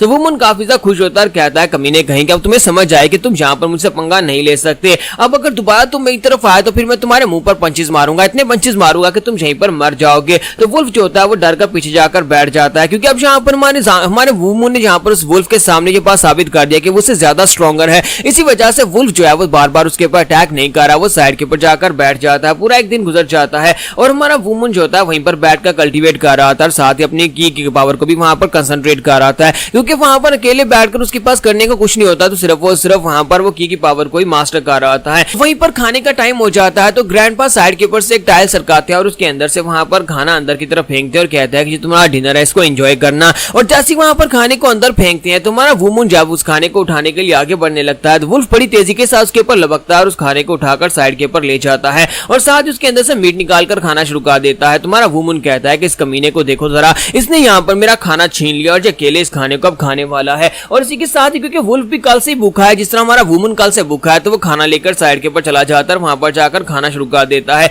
जबकि हमारा वुमन कहता है कि मुझे यहाँ पर भूख लगी है और यहाँ पर मुझे खाना भी नहीं मिल सका। मुझे लगता है कि अगर मुझे यहाँ पर खाना चाहिए तो फिर मुझे इस वुल्फ से ज्यादा तेज होना पड़ेगा, क्योंकि ग्रैंडपा दिन में सिर्फ एक ही बार यहाँ पर खाना फेंकते हैं और वहां पर केव के अंदर ऊपर से जो पानी के कतरे गिर रहे होते हैं उनको पीकर काम चला रहा होता है। तो उसी के साथ ही वुमन कहता है कि आज यहाँ पर 4 दिन हो चुके हैं, 4 दिन हो चुके हैं लगातार वो कमीना वुल्फ जहाँ पर खाना गिरने साथ उठा लेता है और मैं यहाँ पर खाना नहीं उठा पाता, लेकिन आज मैं यहाँ पर पक्का खाने को उठा लूंगा, क्योंकि एक दिन और मैंने यहाँ पर खाना नहीं खाया तो फिर तो मेरी हालत खराब हो जाएगी और उसके बाद मैं इतना कमजोर हो जाऊंगा कि ये वुल्फ मेरे पर अटैक करके मुझे खाना शुरू कर देगा। हमारे वुमन को वहां पर नींद तो आ रही होती है, लेकिन वो अपने आप को जगाए रखे होता है ताकि जैसे वहां पर खाना गिरेगा इसी के साथ वुल्फ के हाथ से खाना छीन लेगा। और जब वहां पर उसे नींद आ रही होती है, इसी के साथ साइड के ऊपर से आवाज आती है कि वुल्फ जो है वहां पर उसके ऊपर नजर लगाकर ग्राउल कर रहा है, तो वो उसकी तरफ देखता है और इसी के साथ ही वुल्फ जब उसके ऊपर अटैक करने के लिए करीब पहुंचता है तो वहीं पर बैठे बैठे वो अपनी लोकेशन होती है उसको चेंज कर लेता है, अपने वुल्फ स्टेप को यूज करते हुए जंप करते हुए दूसरी साइड के ऊपर चला जाता है और उसे कहता है कि बेवकूफ कहेगा, तुम्हें क्या लगा था कि मैं यहाँ पर सो गया और तुम आसानी से आकर मुझे खा सकते हो, तुम्हें क्या लगा है कि मैं यहाँ पर इतनी आसानी से हार मान लूंगा। तो वुल्फ गुस्से के साथ उसकी तरफ देखता है, फिर साथ ही वहां पर खाने का टाइम हो जाता है। तो ग्रैंडपा जैसे ही वहां पर खाना अंदर फेंकने लगते हैं, हमारा वुमन जो होता है वो ग्रैंडपा के हाथ से खाना छीन लेता है, उसे नीचे गिरने ही नहीं देता और इस बात से वुल्फ जो होता है इस बार वहां पर भूखा रह जाता है। हमारा वुमन जो होता है पत्थर के ऊपर बैठकर वहां पर उस खाने को एंजॉय करता है और कहता है कि अब यहाँ पर मैं खाना खा रहा हूँ और तुम यहाँ पर भूखे रहोगे। तो ग्रैंडपा भी इस बात से काफी ज्यादा खुश हो जाते हैं और कहते हैं कि उसने कर दिया। और फिर कुछ ही दिनों के बाद हमारा वुमन जो होता है वहां पर रस्सियों के साथ उस पूरे वुल्फ को बांध देता है, उसकी टांगे, उसके बाजू, उसका मुंह भी वहां पर रस्सियों के साथ बांध देता है। और जब वो ये कर लेता है यानी वुल्फ को पूरी तरह से सबड्यू कर देता है, तो ग्रैंडपा दरवाजा खोलते हैं और अंदर आ जाते हैं और कहते हैं कि बेटा तुमने यहाँ पर ये कर दिया। साथ ही वो चिल्लाकर उसे कहते हैं क्या तुम यहाँ पर अपने ग्रैंडपा को ग्रीट नहीं करोगे, इतने दिनों के बाद तुम्हारे ग्रैंडपा अंदर आए हैं। तो वो उसे कहता है कि मैं यहाँ पर तुम्हें ग्रीट क्यों करूँ, तुम बुढ़े खुसट गए कि तुम पागल हो गए हो, मैं तुम्हारा इकलौता पोता हूँ, लेकिन तुम यहाँ पर मुझे एक वुल्फ को खिलाकर मारना चाहते थे। तो ग्रैंडपा उसे कहता है नहीं बच्चे, ये तुम्हारी ट्रेनिंग का हिस्सा था। तो वो कहता है कि शुक्र करो कि मैं अभी तक जिंदा हूँ और तुम यहाँ पर ये सोच रहे हो कि ये ट्रेनिंग का हिस्सा था, चलो शुक्र है ट्रेनिंग खत्म हो गई। तो ग्रैंडपा उसे कहता है कि बेवकूफ कही कि अगर तुम यहाँ पर ये सब कुछ नहीं करते तो बताओ कि तुम्हारा वुल्फ स्टेप यहाँ पर पहले से ज्यादा इवॉल्व कैसे हो पाता। यही वजह है कि तुमने यहाँ पर ट्रेनिंग को ठीक तरह से परफॉर्म किया और तुमने यहाँ पर वुल्फ को भी सबड्यू कर लिया, यानी कि तुम जिंदा बाहर आ गए और क्या चाहिए। तो वो मोनो से कहता है कि इसका मतलब यह है कि अब जबकि ट्रेनिंग खत्म हो गया तो फिर मैं यहाँ पर से जा सकता हूँ। तो ग्रैंडपा से कहता है कि तुम्हें किसने कह दिया कि ट्रेनिंग खत्म हो गई है, अभी तो यहाँ पर ट्रेनिंग की शुरुआत हुई है। तो वुमन कहता है कि अब क्या, अब यहाँ पर पीछे बचा क्या है। तो ग्रैंडपा उसे कहते हैं अच्छा तो तुम्हें लगता है कि तुम्हारी ट्रेनिंग यहाँ पर खत्म हो गई है। तो वुमन से कहता है कि ग्रैंडपा आपने देखा ना कि मैंने यहाँ पर वुल्फ को भी डरा दिया और वुल्फ को डराकर मैंने उसके हाथ पांव भी बांध दिए, अब तुम्हें यहाँ पर वुल्फ से डरता भी नहीं हो, तो फिर मुझे यहाँ पर और क्या ट्रेनिंग करनी है। तो ग्रैंडपा उसे कहते हैं कि तुम्हारी एज के बच्चे यहाँ पर इससे भी ज्यादा कुछ कर सकते हैं, तुम्हारे डैड को मैंने इससे भी ज्यादा टफ ट्रेनिंग से गुजारा था और तुम यहाँ पर अभी से अपना एटीट्यूड दिखाना शुरू कर दिया है कि तुमने यहाँ पर बहुत कुछ सीख लिया है। और उसके बाद ग्रैंडपा उसे कहता है कि अभी तुमने यहाँ पर वुल्फ स्टेप को कंप्लीटली मास्टर नहीं किया, अभी तो तुम्हें यहाँ पर अपनी साइकी को भी मास्टर करना है, तुमने अभी तक यहाँ पर की कल्टीवेशन को तो सीखा ही नहीं है। जब तुम यहाँ पर अपनी बॉडी के अंदर से अपने ब्लड लस्ट को रिलीज करोगे तभी यहाँ पर तुम वुल्फ स्टेप को ठीक तरह से मास्टर कर पाओगे। एक वुल्फ जो होता है अपनी बॉडी के अंदर से ब्लड लस्ट को रिलीज करता है, जब वो ब्लड लस्ट को रिलीज करता है तो उसके सामने का जो दुश्मन होता है वो बहुत ज्यादा घबरा जाता है और तुम्हें भी यहाँ पर वही करना है, लेकिन उसके लिए तुम्हें यहाँ पर किसी ऐसी रियल डेंजरस सिचुएशन में डालना होगा जहाँ पर तुम्हारा सर्वाइवल रेट 0 हो, यानी कि तुम्हें सर्वाइव करने के लिए बहुत ज्यादा दिक्कत करनी पड़े। अब यहाँ पर मैं तुम्हारी ट्रेनिंग को और भी ज्यादा टफ बनाने वाला हूँ, आज से तुम यहाँ पर वुल्फ्स के बीच रहने वाले हो, तो क्या तुम यहाँ पर ये करना चाहते हो, क्या तुम यहाँ पर अपनी बैटल की को एक्टिवेट करना चाहते हो। तो वो कहता है हाँ ग्रैंडपा मैं यहाँ पर ये करना चाहता हूँ। तो ग्रैंडपा उसे कहते तो फिर ठीक है, तुम्हें इसी केव के अंदर रहना होगा, हर रोज मैं यहाँ पर एक नया वुल्फ यहाँ पर इस केव के अंदर डाल दूंगा, पूरे 100 दिनों के लिए यहाँ पर हर रोज एक नया वुल्फ इस केव के अंदर डाला जाएगा और अगले 100 दिन तक इसी तरह चलने वाला है। मैं उम्मीद करता हूँ कि तुम यहाँ पर उन वुल्फ्स को संभाल लोगे। और एक और बात, मैं यहाँ पर तुम्हें डेली खाना भी नहीं देने वाला, पूरे 100 दिन तक तुम्हें खुद यहाँ पर सर्वाइव करना पड़ेगा, तुम्हें यहाँ पर खाना जो है वो खुद यहाँ पर अंदर ही क्रिएट करना पड़ेगा। सेम रूल जो है वो वुल्फ्स के ऊपर भी अप्लाई होगा कि खाना उनको भी नहीं मिलेगा और उसके बाद तुम खुद इमेजिन कर सकते हो कि अगर भूखे वुल्फ्स को खाना नहीं मिलेगा तो वो क्या करेंगे। यहाँ पर पूरे 100 दिन के लिए इस केव के अंदर रहना है और हर दिन में यहाँ पर एक वुल्फ का इजाफा कर दूंगा, हर एक दिन यहाँ पर एक वुल्फ बढ़ जाएगा, लेकिन तुम्हें खाना खुद ही अंदर क्रिएट करना पड़ेगा और वुल्फ्स को भी खाना नहीं मिलेगा, तुम सभी को वहां पर सर्वाइव करने के लिए एक दूसरे को मारना पड़ेगा। तो हमारा वुमन कहता है कि इसका मतलब यह है कि अंदर या तो मैं मरूंगा या फिर वुल्फ्स मरेंगे। तो ग्रैंडपा उसे कहता है कि हाँ यही बात है और इसी के साथ वो अपने पास एक डैगर उसे देते हैं और कहता है कि ये नाइफ तुम्हारे पास रहेगा, इसको तुम यूज कर सकते हो। तो हमारा वुमन जो होता है वो नाइफ उनके पास से ले लेता है और कहता है कि ग्रैंडपा मैं यहाँ पर तैयार हूँ और उसी के साथ ही वो उसे कहता है कि तुम अंदर जा सकते हो। और इसी के साथ हमारा वुमन जो होता है वहां पर केव के अंदर आ जाता है और उसके साथ वो वुल्फ जिसे उसने वहां पर रस्सियों के साथ बांधा था वो वुल्फ जो होता है पहले से वहां पर मौजूद होता है, लेकिन वो पहले से क्योंकि वुमन से डरा हुआ है इसी वजह से वुमन के ऊपर बिल्कुल भी अटैक नहीं करता और वो साइड के ऊपर जाकर बैठ जाता है। और उसके बाद 3 दिन गुजरते हैं और 3 दिन के बाद वहां पर वुल्फ जो होते हैं वो 4 हो जाते हैं। तुम्हारा वुमन कहता है कि अब यहाँ पर टोटल 4 वुल्फ हो चुके हैं और चारों वुल्फ जो है वो एक दूसरे को घूर घूर कर देख रहे हैं और साथ ही वो लोग यहाँ पर मुझे भी घूर घूर कर देखते रहते हैं क्योंकि 4 दिन हो गए और हम में से किसी ने भी यहाँ पर खाना नहीं खाया। 4 दिन से ये वुल्फ भी भूखे और मैं भी यहाँ पर भूखा हूँ और पता नहीं किस वक्त ये लोग मेरे ऊपर अटैक कर दे, इसी वजह से वो अपने हाथ में नाइफ लेकर बैठा होता है और इसी के साथ ही वुल्फ जो होते हैं अपने ब्लड लस्ट को रिलीज कर रहे होते हैं। 3 वुल्फ जो कि बाद में लाए गए थे वो सारे के सारे काफी ज्यादा गुस्से में होते हैं और वो गुस्से के साथ घूर कर हमारे वुमन की तरफ देखते हैं। तुम्हारा वुमन अपना नाइफ उनकी तरफ करता और कहता है कि अगर हिम्मत है तो फिर आ जाओ और मेरे ऊपर अटैक करो। और इसी के साथ ही वो तीनों ही वुल्फ जो होते हैं बड़ी तेजी के साथ भौंकते हुए आगे की तरफ बढ़ते हैं और जाकर अटैक कर देते हैं, लेकिन वो वुमन के ऊपर अटैक नहीं करते बल्कि उसके ऊपर अटैक करते हैं वो जो पहले वाला वुल्फ जो था, जो डरा हुआ था, जो कमजोर था, वो उसके ऊपर अटैक करके उसको मार डालते हैं और साथ उसको खाना शुरू कर देते हैं। तुम्हारा वुमन कहता है कि जंगल का कानून है, अगर तुम स्ट्रॉन्गर नहीं हो तो फिर तुम मारे जाओगे। इसी तरह इन लोगों ने यहाँ पर कमजोर वुल्फ को मार दिया और उसको मारकर खाना शुरू कर दिया। तुम्हारा वुमन कहता है कि मुझे भी खाना चाहिए और वो वहां पर उसी वुल्फ की तरफ आगे बढ़ता है तो वो अपने ब्लड लस्ट को रिलीज करना शुरू कर देता है क्योंकि यहाँ पर खुद ब खुद उसकी बॉडी के अंदर से ब्लड लस्ट रिलीज होना शुरू हो जाता है।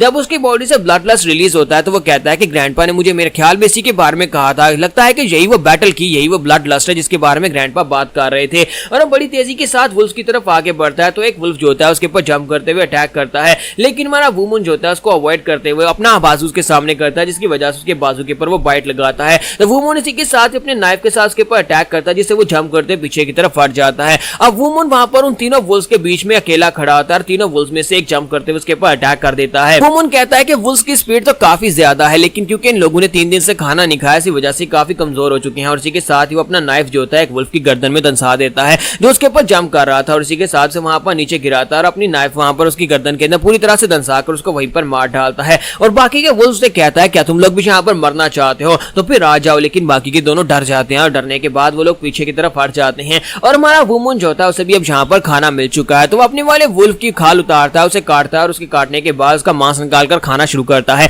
तो जैसे कि वो उसे खाना शुरू करता है इसी के साथ उल्टी कर देता है और कहता है कि इसका टेस्ट तो बहुत ज्यादा गंदा है। फिर साथ ही वो कहता है चाहे कुछ भी हो लेकिन मुझे इसे खाना तो पड़ेगा, चाहे इसका टेस्ट कितना ही गंदा क्यों ना, मुझे सर्वाइव करना पड़ेगा। अगर मैं यहाँ पर खाऊंगा नहीं तो कमजोर हो जाऊंगा। और बाकी के दोनों वुल्फ हर वक्त मुझे घूर कर देख रहे हैं। और इसी के साथ अगले दिन फिर वहां पर 4 वुल्फ हो जाते हैं क्योंकि इसने यहाँ पर 2 वुल्फ को मार दिया है तो अगले दिन पहले वहां पर 2 वुल्फ और फिर 4 हो जाते हैं। तो इसी के साथ उनमें से एक को वो मार देता है तो फिर वहां पर 4 रह जाते हैं। तो वो कहता है कि यहाँ पर हर रोज मैं एक वुल्फ को मार देता हूँ, एक वुल्फ को मारने के बाद आधा वुल्फ का मीट जो है वो मैं खा लेता हूँ और बाकी का मीट जो है वो बाकी के चारों वुल्फ खा लेते हैं। और हर रोज यहाँ पर एक नया वुल्फ आता है और उसके बाद वहां पर उसकी किस्मत के बाकी के वुल्फ यहाँ पर मेरे हाथों से कौन सा वुल्फ उनमें से मरेगा। और मुझे यहाँ पर हर वक्त खतरा रहता है क्योंकि ये वुल्फ जो है ये किसी वक्त भी मेरे पर अटैक कर सकते हैं। सिर्फ और सिर्फ जब ये लोग खा रहे होते हैं या फिर जब ये लोग सो रहे होते हैं उस वक्त मुझे थोड़ा सा रेस्ट करने का मौका मिलता है, यानी कि मुझे तो यहाँ पर सोने का टाइम भी नहीं मिलता। इसका मतलब यह है कि मेरी किलिंग इंटेंट जो है पहले से काफी ज्यादा बढ़ती जा रही है और हर वक्त में चौकन्ना रहता हूँ कि किसी वक्त भी मेरे पर अटैक हो सकता है। सर्वाइव करने का मेरा प्रोफिशिएंट रेट जो है भी काफी ज्यादा बढ़ चुका है। मुझे हर वक्त यहाँ पर अपने इंस्टिंक्ट्स बताते रहते हैं कि वुल्फ्स जो है वो किस वक्त मेरे करीब पहुंच चुके हैं और किस वक्त मेरे पर अटैक कर सकते हैं। ठीक है, साथ ही हमारे वुमन ने वहां पर अपना जो वुल्फ स्टेप है उसको भी हायर लेवल पर पहुंचा लिया। उसका जो वुल्फ स्टेप है उसकी स्पीड इतनी ज्यादा हो चुकी है कि अब वुल्फ उसकी स्पीड के सामने टिक ही नहीं सकते। तो वो कहता है कि अब यहाँ पर मैं बड़ी आसानी के साथ वुल्फ स्टेप को यूज करते हुए किसी भी वुल्फ के ऊपर अटैक करके उसको मार सकता हूँ।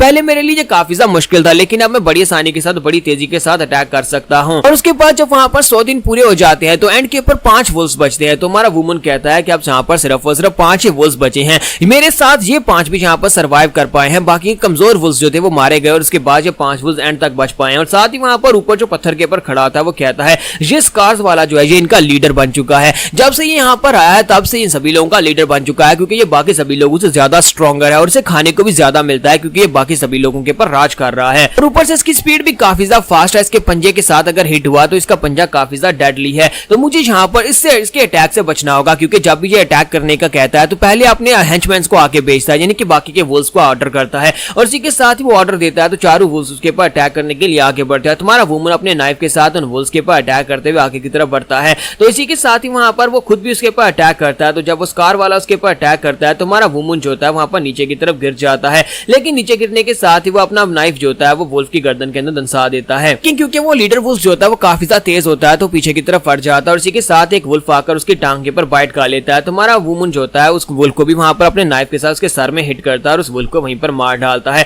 उस वुल्फ के वहां पर मरने के बाद अब वहां पर पीछे 2-3 वुल्फ और बचते हैं और उसके बाद हमारे वुमन की बॉडी के अंदर से बहुत ही पावरफुल किलिंग इंटेंट रिलीज होता है। इतना पावरफुल किलिंग इंटेंट रिलीज हो रहा था, लेकिन इसी के साथ ही वुल्फ जो होते हैं उसके ऊपर अटैक करने के लिए रेडी होते हैं। तो हमारा वुमन कहता है कि मुझे पता है कि तुम लोग स्ट्रांग हो, लेकिन मैं तुमसे ज्यादा स्ट्रॉन्गर हूं, और वो ऊपर की तरफ जंप करता है और जाकर उन दोनों वुल्फ के ऊपर अटैक करता है। तो दोनों वुल्फ के ऊपर एक साथ अटैक करता है, तो वहां पर अपनी बैटल की को भी रिलीज करता है, जिसकी वजह से दोनों हिट होते हैं और पीछे की तरफ गिर जाते हैं। तो दोनों वुल्फ के पीछे की तरफ गिरने के बाद हमारे वुमन की हालत काफी ज्यादा खराब हो चुकी होती है, क्योंकि उसने पहली बार अपनी की पावर को यूज किया है। तो वो काफी ज्यादा थक जाता है और कहता है क्या ये सब कुछ खत्म हो गया, क्या मैंने यहाँ पर सभी से सभी वुल्फ्स को मार दिया है। और बाहर से उसे ग्रैंडपा की आवाज आती है। ग्रैंडपा चिल्लाकर उसे कहता है कि वुमन वुमन क्या तुम ठीक हो, क्या सब कुछ खत्म हो गया, अंदर इतनी शांति क्यों है, क्या तुम यहाँ पर चुप क्यों हो गए हो, प्लीज जल्दी से मुझे जवाब दो, क्या तुम जिंदा हो। तुम्हारा वुमन सोच रहा होता है कि देखो तो जरा बुड्ढा खुसट कहीं का, यहाँ पर इससे मेरी इतनी चिंता है तो फिर मुझे यहाँ पर वुल्फ्स वाले कमरे में बंद क्यों किया, अब बाहर से यहाँ पर चिल्लाने का क्या फायदा। तो साथ ही वो ग्रैंडपा से कहता है कि ग्रैंडपा दरवाजा खोल दो, सभी वुल्फ्स मर चुके हैं और मैं बिल्कुल ठीक हूँ। तो ग्रैंडपा जल्दी से दरवाजा खोलते हैं और रोते हुए उसकी तरफ देखते हैं और कहता है कि तुमने बहुत ही अच्छा काम किया मेरे बच्चे, तुम बच गए, तुम बिल्कुल ठीक हो। तो वो उसकी तरफ देखते हैं कि उसकी बॉडी जो होती है वो काफी बुरी हालत में होती है। तो वो उसे कहते हैं कि चलो जल्दी से बाहर आ जाओ। और जब वो बाहर आता है तो बाहर आने के बाद हमारा वुमन 100 दिन के बाद अब यहाँ पर आसमान की तरफ देखता है, बर्फ जो होती है वो थोड़ी बहुत पिघलना शुरू हो जाती है और साथ ही आसमान के ऊपर आयरन ब्लड भी उड़ रहा होता है। तो वो उसे कहता है कि आयरन ब्लड तुम तो यहीं पर हो, चलो जल्दी से आ जाओ, मेरे पास वापस आओ। तो आयरन ब्लड जो होता है बड़ी तेजी के साथ उड़ता हुआ उसके बाजू के ऊपर बैठने के लिए आता है, लेकिन उसके करीब पहुंचते ही वहां पर से वापस चला जाता है, यानी कि मुड़कर वापस आसमान पर चला जाता है। तो वुमन कहता है कि ग्रैंडपा आपने तो कहा था कि जो वफादार पंछी है, लेकिन ये क्या, ये अपने मास्टर को पहचान क्यों नहीं रहा और यहाँ पर से भागकर क्यों चला गया। ग्रैंडपा उसे कहता है क्योंकि तुम्हारी बॉडी के अंदर से ब्लड लस्ट निकल रहा है, इसी वजह से ये डरकर भाग गया है, क्योंकि तुम यहाँ पर इस वक्त बहुत सारे किलिंग इंटेंट को रिलीज कर रहे हो। पहले तुम्हें यहाँ पर अपने किलिंग इंटेंट को काम करना होगा, फिर ये खुद ही वापस आ जाएगा। फिर साथ ही उसे कहता है कि तुम्हारी बॉडी के ऊपर काफी सारी चोटें हैं, चलो पहले जाकर इनको ट्रीट करते हैं। और उसके बाद उसे हट में लेकर वापस आते हैं, जहाँ पर वो उसके लिए मेडिसिन बना रहे होते हैं। तो वो उसके लिए वहां पर काढ़ा बनाते हैं और साथ ही उसकी बॉडी के ऊपर बहुत सारी पट्टियां कर देते हैं और साथ उसे काढ़ा पहलाते हैं और उसे कहते हैं कि चलो जल्दी से इसको पी लो। तुम्हारा वुमन उस काढ़े को पीता है और उसे कहता है कि ग्रैंडपा आपने तो कहा था कि हर्बल मेडिसिन जो है उसमें बहुत सारी एफर्ट्स लगती है,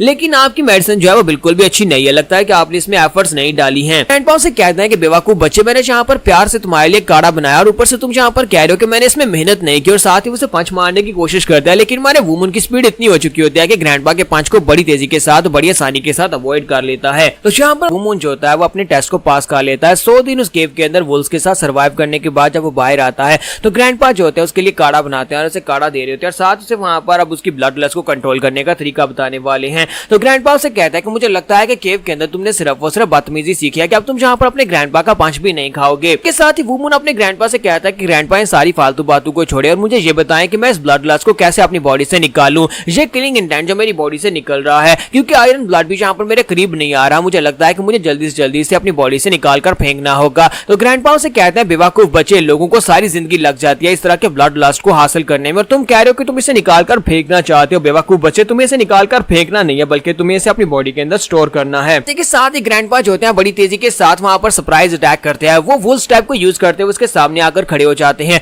लेकिन हमारा वुमन जो होता है क्योंकि उनसे भी ज्यादा स्ट्रॉन्गर हो चुका है, इसी वजह से वुमन वहां पर फ्लिंच भी नहीं करता और वो ग्रैंडपा से कहता है कि क्या ग्रैंडपा, क्या आप यहाँ पर मुझे सरप्राइज अटैक करके मुझे यहाँ पर सरप्राइज करना चाहते थे। और उसी के साथ उसकी बॉडी के अंदर जो ब्लड लस्ट रिलीज हो रहा था, ग्रैंडपा कहते हैं कि मुझे लगता है कि तुम यहाँ पर आप बिल्कुल भी नहीं डरोगे क्योंकि तुम अब यहाँ पर पहले से बहुत ज्यादा एडवांस हो चुके हो। और हमारा वुमन भी आगे ससना शुरू कर देता है। तो ग्रैंडपा पीछे हटते हैं और सोच रहे होते हैं कि मुझे थोड़ी देर के लिए वहां पर डर महसूस हुआ, जब मैं इसके करीब पहुंचा तो मुझे ऐसा लगा जैसे कि ये मेरे पर अटैक करने वाला है। उसी के साथ ही ग्रैंडपा उसे कहता है कि लगता है कि तुम्हारा वुल्फ स्टेप कंप्लीट हो चुका है। जबकि तुम्हारा वुल्फ स्टेप कंप्लीट हो चुका है तो अब यहाँ पर तुम्हारे किलिंग इंटेंट को तुम्हारी बॉडी में स्टोर करने की बारी है। तुम्हारा ब्लड लस्ट यानी कि तुम्हारी जो बैटल की तुम्हारी बॉडी से रिलीज हो रही है उसे कंट्रोल करना बहुत ज्यादा जरूरी है। वुमन कहता है लेकिन हम लोग ये कैसे करेंगे ग्रैंडपा, यहाँ पर सारे किलिंग इंटेंट को जो मेरी बॉडी से रिलीज हो रहा है उसे स्टोर कैसे करेंगे। तो वो उसे कहते हैं कि तुम्हें यहाँ पर की के बारे में कुछ भी नहीं पता, मुझे लगता है कि तुम्हें यहाँ पर पहले की कंट्रोलिंग के बारे में सिखाना चाहिए कि हर की को कंट्रोल कैसे करते हैं। हमारी दुनिया में आसपास हर एक जगह के अंदर बहुत सारी की एनर्जी होती है जिसे हम लोग अपनी बॉडी में ऑब्जर्व करके उसे स्टोर कर सकते हैं। तुम्हें सारे के सारे ब्लड लस्ट को अपनी बॉडी में स्टोर करना होगा, जब तुम्हें जरूरत होगी तब तुम इस ब्लड लस्ट को रिलीज करके किसी के ऊपर भी अटैक कर सकते हो, क्योंकि ये ब्लड लस्ट फाइटिंग में बहुत ज्यादा काम आता है। तुम्हारा वुमन कहता है लेकिन मुझे कुछ भी आइडिया नहीं है कि इसे कैसे यूज करना है। तो ग्रैंडपा उसे कहता है कि मैंने यहाँ पर तुम्हें सारे के सारा वुल्फ स्टेप इसीलिए सिखाया था ताकि तुम यहाँ पर ब्लड लस्ट को रिलीज कर सको और इस ब्लड लस्ट को बाद में कंट्रोल करके इसे यहाँ पर वुल्फ की तरह ही यूज कर सको। तो इसी के साथ ही वो उसे कहता है कि चलो अब मैं तुम्हें दिखाता हूँ कि अब यहाँ पर अगली ट्रेनिंग कहाँ पर होने वाली वाली है वो उसे एक झरने के पास लेकर आता है, क्योंकि बर्फबारी होती है तो झरने का पानी बहुत ज्यादा ठंडा होता है। तो वो उसे कहता है कि इस वाटरफॉल के नीचे बैठकर तुम जहां पर अपनी की को कंट्रोल करना सीखोगे। तो वो कहता है लेकिन ग्रैंडपा क्यों ना हम लोग गर्मियों में ये करें, सर्दियों में तो पानी बहुत ज्यादा ठंडा है, आप क्या चाहते हैं कि मैं वहां पर पानी के नीचे बैठकर जमकर मर जाऊं। तो ग्रैंडपा उसे कहता है कि नहीं, तुम्हारी हार्ट सूत्रा विजुअलाइजेशन टेक्निक जो है वाटरफॉल के नीचे सबसे बेस्ट काम करेगी, क्योंकि वाटरफॉल के नीचे बैठकर ही तुम जहां पर सही तरह से ध्यान लगा पाओगे, तभी तुम जहां पर अपनी ब्लड लस्ट को डिसअपियर कर पाओगे। तो वो उनसे वो कहते हैं क्या तुम करोगे या नहीं। तो वो कहता है हाँ मैं करूंगा, और इसी के साथ ही वो अपनी शर्ट उतारकर वहीं पर बैठ जाता है। तो पानी के नीचे, झरने के पानी के नीचे वो पत्थर के ऊपर जाकर बैठ जाता है, जहां पर ऊपर से उसके ऊपर पानी गिर रहा होता है। पानी काफी ज्यादा ठंडा होता है, तो ठंडा पानी होने की वजह से उसे काफी ज्यादा दिक्कत हो रही होती है। और वो ग्रैंडपा से कहता है कि ग्रैंडपा मुझे ठंड लग रही है, जबकि ग्रैंडपा कहता है कि ये बच्चा कर क्या रहा है, ये अपनी की पावर को यूज करके अपने इर्द गिर्द एक प्रोटेक्शन शील्ड क्यों नहीं बना रहा, वरना ये तो यहाँ पर जमकर मर जाएगा। तो इसी के साथ ही वो वुमन से कहता है कि बच्चे वहां पर कोशिश करो, तुम कर सकते हो। इसी के साथ ही वो उसे कहता है कि मैं यहाँ पर तुम्हें बताता हूँ, तुम्हें एक मेथड यूज करना है, तुम्हें यहाँ पर अपनी की पावर को इस तरह से कंट्रोल करना है कि उसे इमेजिन करो कि तुम्हारी बॉडी के इर्द गिर्द एक हीटिंग इंसुलेशन शील्ड बना रही है, जिससे कि पानी तुम्हारे पर गिरे तो सही लेकिन तुम्हारी बॉडी को ठंडा ना कर पाए। तुम्हारी जो की पावर होती है वो तुम्हारी बॉडी को शील्ड भी दे सकती है। और ग्रैंडपा से वहां पर सारी का सारा तरीका बताते हैं कि कैसे तुम्हें यहाँ पर अपनी की के फ्लो को मैनेज करना है। तुम्हें अपनी बॉडी के अंदर की को महसूस करना है, ब्लड लस्ट को अपनी बॉडी के अंदर महसूस करो, और पूरी बॉडी के अंदर महसूस करने के बाद उसकी प्रोटेक्शन शील्ड को अपनी बॉडी के ऊपर एक्टिवेट करो। और उसके बाद तुम खुद ही यहाँ पर समझ जाओगे कि की के कंट्रोल को कैसे, की के फ्लो को कैसे कंट्रोल किया जाता है। तुम्हारा वुमन वहां पर कोशिश करना स्टार्ट करता है और कहता है कि ग्रैंडपा ने यहाँ पर जो कुछ भी कहा है मैं बिल्कुल वैसे ही करता हूँ, लेकिन मुझे नहीं लगता कि मैं यहाँ पर इतनी जल्दी परफॉर्म कर पाऊंगा, इससे पहले कि मेरी हड्डियां जहाँ पर जम जाए और मैं यहाँ पर पानी, ठंडे पानी से जमकर मर जाऊं। यहाँ पर अंदर तक मेरी हड्डियां भी ठंडी होती महसूस होती जा रही है, मैं यहाँ पर बहुत ही जल्दी मरने वाला हूं अगर मैं जल्दी से जल्दी यहाँ पर इस टेक्निक को यूज नहीं करता। और इसी के साथ ही हमारा वुमन जब वहां पर थोड़ी देर ध्यान लगाता है तो थोड़ी देर के लिए उसे महसूस होता है जैसे कि उसे वहां पर ठंड लगना बंद हो गई। तो वो कहता है कि ये क्या हुआ, कहीं ऐसा तो नहीं है कि ये हार्ट विजुअलाइजेशन जो मेरे पास टेक्निक है उसकी वजह से यहाँ पर ये सब कुछ हुआ है। तो फिर साथ ही वो कहता है कि मैं यहाँ पर अपनी की पावर को इंक्रीज करके देखता हूँ, मैं अपनी पूरी बॉडी के ऊपर उसे इंक्रीज करके देखता हूँ, क्योंकि अब वो यहाँ पर आहिस्ता आहिस्ता पूरी बॉडी के ऊपर अपनी की पावर को एक्टिवेट करने लगा। तो जैसे ही वो ब्लड लस्ट को वहां पर रिलीज करता है और की पावर को अपनी पूरी बॉडी के ऊपर एक्टिवेट करने की कोशिश करता है, फिर से उसे ठंड लगना शुरू हो जाती है क्योंकि वो ठीक तरह से नहीं कर पाता। तो ग्रैंडपा चलाकर उसे कहते हैं बेवकूफ बच्चे, तुम यहाँ पर एक बहुत बड़ी गलती कर देते, तुम यहाँ पर इस तरह से नहीं कर सकते, तुम्हें ठीक तरह से यहाँ पर कंसंट्रेट करना होगा। हार्ट सूत्रा जो है ये बहुत ही खास किस्म की कल्टीवेशन टेक्निक है, खास किस्म की कल्टीवेशन टेक्निक जिसे तुम्हारे डैड भी ठीक तरह से कंट्रोल नहीं कर सकते थे। तुम्हारे फादर भी इस अपनी ब्लड लस्ट को कंट्रोल करने के चक्कर में बीमार पड़ गए थे क्योंकि वो भी ठीक तरह से पानी के नीचे अपनी कल्टीवेशन टेक्निक के साथ अपनी की के साथ एक प्रोटेक्शन शील्ड नहीं बना पाए थे। तुम्हें यहाँ पर और भी ज्यादा ध्यान लगाने की जरूरत है। लेकिन हमारा वुमन जो होता है वो कहता है या तो मैं करूंगा या फिर मरूंगा, और इसी के साथ ही वुमन वहां पर जोर लगाना शुरू कर देता है और वहां पर अपनी की पावर को अपनी बॉडी के इर्द गिर्द एक्टिवेट कर लेता है। तो थोड़ी देर के बाद उसकी बॉडी के इर्द गिर्द वहां पर प्रोटेक्शन शील्ड बन जाती है। तो पानी वहां पर गिर तो रहा था लेकिन उसकी बॉडी जो है वो पानी की ठंड की वजह से बची रहती है। तुम्हारा वुमन कहता है कि अब यहाँ पर मुझे ठंड नहीं लग रही, और ग्रैंडपा भी वहां पर चैन की सांस लेते हैं और कहता है कि चलो शुक्र है कि तुमने यहाँ पर कर लिया, वरना मुझे तो यहाँ पर हार्ट अटैक आने वाला था। तो उसी के साथ ही पानी के अंदर से बाहर निकलता और कहता है कि ग्रैंडपा तो मुझे यहाँ पर ठंड भी महसूस नहीं हो रही, क्या मुझे अभी भी यहाँ पर झरने के नीचे बैठकर कल्टीवेट करना है। तो ग्रैंडपा अपनी छड़ी के साथ उसके सर में मारते हैं और उसे कहता है कि बच्चे तुम्हें क्या लगता है कि मैं यहाँ पर तुम्हें क्या सिखा रहा हूँ, मैंने तुम्हें यही तो कहा था कि अगर तुम यहाँ पर अपनी की के फ्लो को कंट्रोल करना सीख जाते हो तो उसके बाद तुम यहाँ पर ना तो तुम्हें ठंड लगेगी ना तुम्हें गर्मी लगेगी, तुम यहाँ पर इसकी मदद से अपनी बॉडी को कंट्रोल कर पाओगे। तो वो उनसे कहता है अच्छा ठीक है, लेकिन आपने मेरे सर में मारा क्यों। तो ग्रैंडपा उसे कहता है कि मैं तुम्हें पहले भी कहा था कि ग्रैंडपा की मार तुम्हारे लिए मेडिसिन का काम करेगी, इसी के साथ ही तुम यहाँ पर कितने ज्यादा स्ट्रॉन्गर होते जा रहे हो। तो वो कहता है नहीं मुझे ग्रैंडपा, मुझे आपकी मेडिसिन बिल्कुल भी नहीं चाहिए, और इसी के साथ ही वहां पर से भागना शुरू कर देता है। जबकि ग्रैंडपा उसके ऊपर डंडे मार रहे होता है और वो वहां पर से भाग जाता है और कहता है कि आज के बाद से मैं आपकी मेडिसिन नहीं लेने वाला। वुमो ने यहाँ पर अपने की के फ्लो को भी मैनेज करना सीख लिया, और उसके बाद ग्रैंडपा उसे अपने साथ लेकर रूम के अंदर आते हैं और उसे कहते हैं तुम्हें पता है कि तुम्हारी हार्ट सूत्रा विजुअलाइजेशन टेक्निक जो है उसे किसने बनाया था, ये ज़ेन सेक्टर के 6th एंसेस्टर ने बनाया था। और ये वाली जो स्पेशल टेक्निक है हार्ट सूत्रा टेक्निक, ये वॉरियर्स के लिए बिल्कुल भी नहीं है, बल्कि ये टेक्निक कभी मॉन्क्स की हुआ करती थी। तो ये बात सुनने के बाद हमारा वुमन काफी हैरान होता है। तो उसे कहते हैं क्या तुम्हें पता है कि इसका जो शॉकिंग पार्ट वो क्या है, हार्ट विजुअलाइजेशन वाली टेक्निक जो थी ये एक मॉन्क ने मास्टर की हुई थी। कि हार्ट सूत्रा टेक्निक जिस तरह मैंने तुम्हें बताया कि ये वॉरियर्स के लिए नहीं है, तो इसी वजह से उस मॉन्क ने इस टेक्निक को मास्टर किया हुआ था। लेकिन एक वक्त ऐसा आया कि उस मॉन्क को फाइट करना पड़ी, लेकिन जब उस मॉन्क ने हार्ट सूत्रा टेक्निक को यूज करते हुए फाइट की तो वो फाइटिंग में बहुत ज्यादा अच्छा था,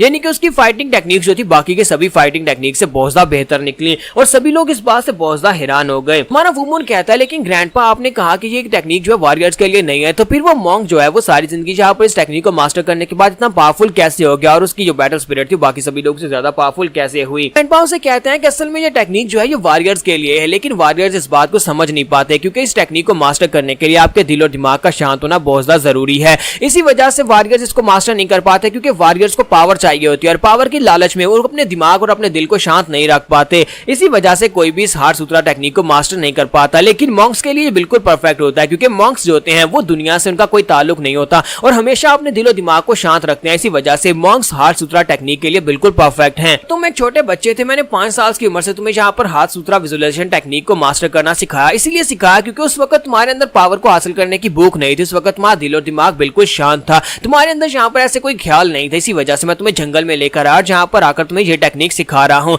क्योंकि ये टेक्निक सिर्फ और सिर्फ एम्प्टी माइंड के साथ ही सीखी जा सकती है, जिसकी वजह से अब तुम यहाँ पर इस टेक्निक में काफी ज्यादा बेहतर हो चुके हो और बहुत ही जल्दी तुम यहाँ पर 10th लेवल पर पहुंचने वाले हो। तो साथ ही साथ हमारा वुमन जो होता है वो झरने के नीचे रोजाना बैठकर वहाँ पर प्रैक्टिस करता रहता है ताकि वो अपनी हार्ड सुथरा टेक्निक के लेवल को अप कर सके और यहीं पर उसकी बॉडी के अंदर से काफी सारी ठंडा निकलती है, जिस ठंडर के साथ वहाँ पर 3 रिंग्स बनते हैं। तो ग्रैंडपा उन 3 रिंग्स को देखने के बाद कहता है कि ये क्या, इसने तो यहाँ पर ट्रिपल फ्लावर रिंग को अचीव कर लिया है। इसका मतलब यह है कि इसकी जो हार्ड सुथरा टेक्निक है ये इसके फादर से भी ज्यादा पावरफुल है। तो जहाँ पर हम लोग अपनी एपिसोड 06 का एंड करेंगे, नेक्स्ट एपिसोड में देखेंगे कि आगे की लाइफ में हमारा जो वुमन है उसका कौन सा एडवेंचर स्टार्ट होने वाला है, क्योंकि प्रैक्टिस तो अब यहाँ पर कंप्लीट हो जाएगी, उसने जो कुछ भी सीखना था वो सब कुछ उसने सीख लिया है। तो हमारा वुमन जो होता है वो झरने के नीचे बैठ के कल्टीवेट कर रहा होता है। तो उसी कल्टीवेशन के दौरान उसके पास से वहां पर एनर्जी की 3 रिंग्स अपीयर होती हैं, जिसे देखने के बाद ग्रैंडपा जो होते हैं वो काफी ज्यादा हैरान हो जाते हैं और कहते हैं ये तो ट्रिपल एपेक्स फ्लावर्स है, क्योंकि उनकी फैमिली में अभी तक यहाँ पर ट्रिपल एपेक्स फ्लावर किसी ने भी अचीव नहीं किया, क्योंकि ये एक बहुत ही खास लेवल है जिस लेवल को अचीव करने के लिए बड़ी महानता की जरूरत पड़ती है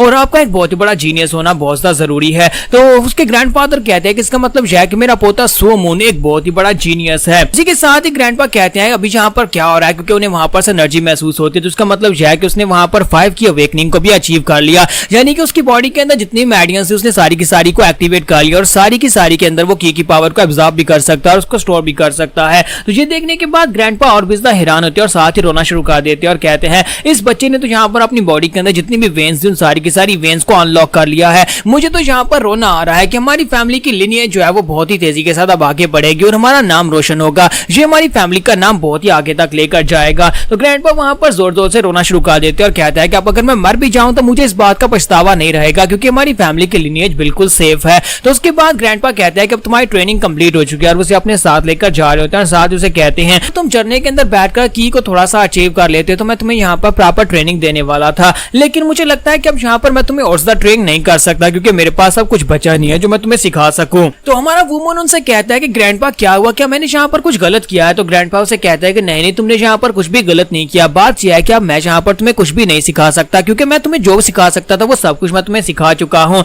तो हमारा वुमन कहता है कि अब इस बात का क्या मतलब है? तो ग्रैंडपा उसे कहता है कि तुमने यहाँ पर ट्रिपल एपेक्स फ्लावर्स को अवेकन कर लिया और साथ ही साथ तुमने अपनी बॉडी के अंदर जितनी भी मेडियंस सारी की सारी को अनलॉक कर लिया है। इसका मतलब यह है कि तुम ऑलरेडी मुझसे आगे निकल चुके हो और मैं यहाँ पर तुम्हें इससे ज्यादा और कुछ भी नहीं सिखा सकता। और इसी के साथ उसे कहता है कि तुम्हें कैसा महसूस हो रहा है? वुमन उनसे कहता है कि ग्रैंडपा मुझे लगता है कि थोड़ी देर के लिए मुझे ऐसा लगा था जैसे कि मेरा दिल दर्द कर रहा हो और साथ ही मुझे यहाँ पर बुखार हो रहा हो, लेकिन अब सब कुछ ठीक है, अब यहाँ पर सब कुछ बिल्कुल क्लियर हो चुका है और मुझे यहाँ पर कुछ भी बुरा महसूस नहीं हो रहा, मुझे काफी ज्यादा अच्छा महसूस हो रहा है। तो ग्रैंडपा उसे कहते हैं कि इसका मतलब यह है कि तुमने यहाँ पर लाइफ और डेथ दोनों के गेट को ओपन कर लिया और साथ ही तुम्हारी बॉडी के अंदर जितनी भी रेन और डू वेसल्स उन सारी की सारी को भी तुमने ओपन कर लिया है। अब यहाँ पर तुम्हारे लिए कुछ भी अकम्प्लिश करना नामुमकिन नहीं है, अब तुम अपनी जिंदगी में कुछ भी अकम्प्लिश कर सकते हो, कोई भी मार्शल आर्ट्स की टेक्निक को बड़ी आसानी से मास्टर कर पाओगे। तो हमारा वुमन कहता है कि ग्रैंडपा क्या ये अच्छी चीज है? तो वो उसे कहता है कि हाँ, ये बहुत ज्यादा अच्छी चीज है। अब मैं यहाँ पर तुम्हें क्या ही बताऊं कि तुमने यहाँ पर 5 अवेकनिंग की को भी एक्टिवेट कर लिया है, जो कि बहुत ही बेहतर है। तो इसी के साथ ही वुमन जो होता है वो काफी ज्यादा एक्साइटेड हो जाता है और कहता है कि इसका मतलब यह है कि मैं एक जीनियस हूँ। तो ग्रैंडपा उसे कहता है कि हाँ, तुम एक जीनियस हो और इसी के साथ ही आयरन ब्लेड भी वहीं पर ऊपर हवा में उड़ रहा होता है। तो हमारा वुमन उसे कहता है कि आयरन ब्लेड जल्दी से यहाँ पर आ रहा हो। तो इसी के साथ ही आयरन ब्लेड जो होता है उड़ता हुआ सीधा आकर उसके बाजू के ऊपर बैठ जाता है। तो हमारा वुमन कहता है कि देखो ग्रैंडपा, आप यहाँ पर मुझे अवॉइड नहीं कर रहा है, इसका मतलब यह है कि मैंने अपने ब्लड लस्ट को भी कंप्लीटली कंट्रोल कर लिया है। तो ग्रैंडपा उसे कहता है कि हाँ, तुमने यहाँ पर अपने ब्लड लस्ट को कंप्लीटली कंट्रोल कर लिया, इसी वजह से अब ये तुम्हारे पास आ गया है। बस इसी तरह यहाँ पर तुम अपने ब्लड लस्ट को कंट्रोल रखना, तो ये हमेशा तुम्हारे साथ ही रहेगा। फिर साथ ही उसे कहता है कि ये काफी ज्यादा हैरानी की बात है। तो वुमन कहता है कि क्या हैरानी की बात है? तो ग्रैंडपा उसे कहता है कि तुम्हारे जैसे बेवकूफ ने भी यहाँ पर ये सब कुछ अचीव कर लिया, हालांकि मुझे तुमसे जरा सी भी उम्मीद नहीं थी कि तुम यहाँ पर इस लेवल तक पहुंच पाओगे। वुमन गुस्से के साथ उनसे कहता है कि ग्रैंडपा बस भी करे, मैं यहाँ पर बहुत बड़ा जीनियस और आप यहाँ पर मेरी तारीफ नहीं कर रहे। और इसी के साथ ही नेक्स्ट सीन जो होता है कुछ सालों के बाद का दिखाया जाता है कि हमारा वुमन जो होता है यहाँ पर आर्चरी में काफी ज्यादा महारथी हो चुका हुआ है, यानी कि अब वो यहाँ पर 3 एरोज को एक साथ लोड करके भी शूट कर सकता है। तो ऊपर आसमान की तरफ 3 एरोज को एक साथ शूट करता है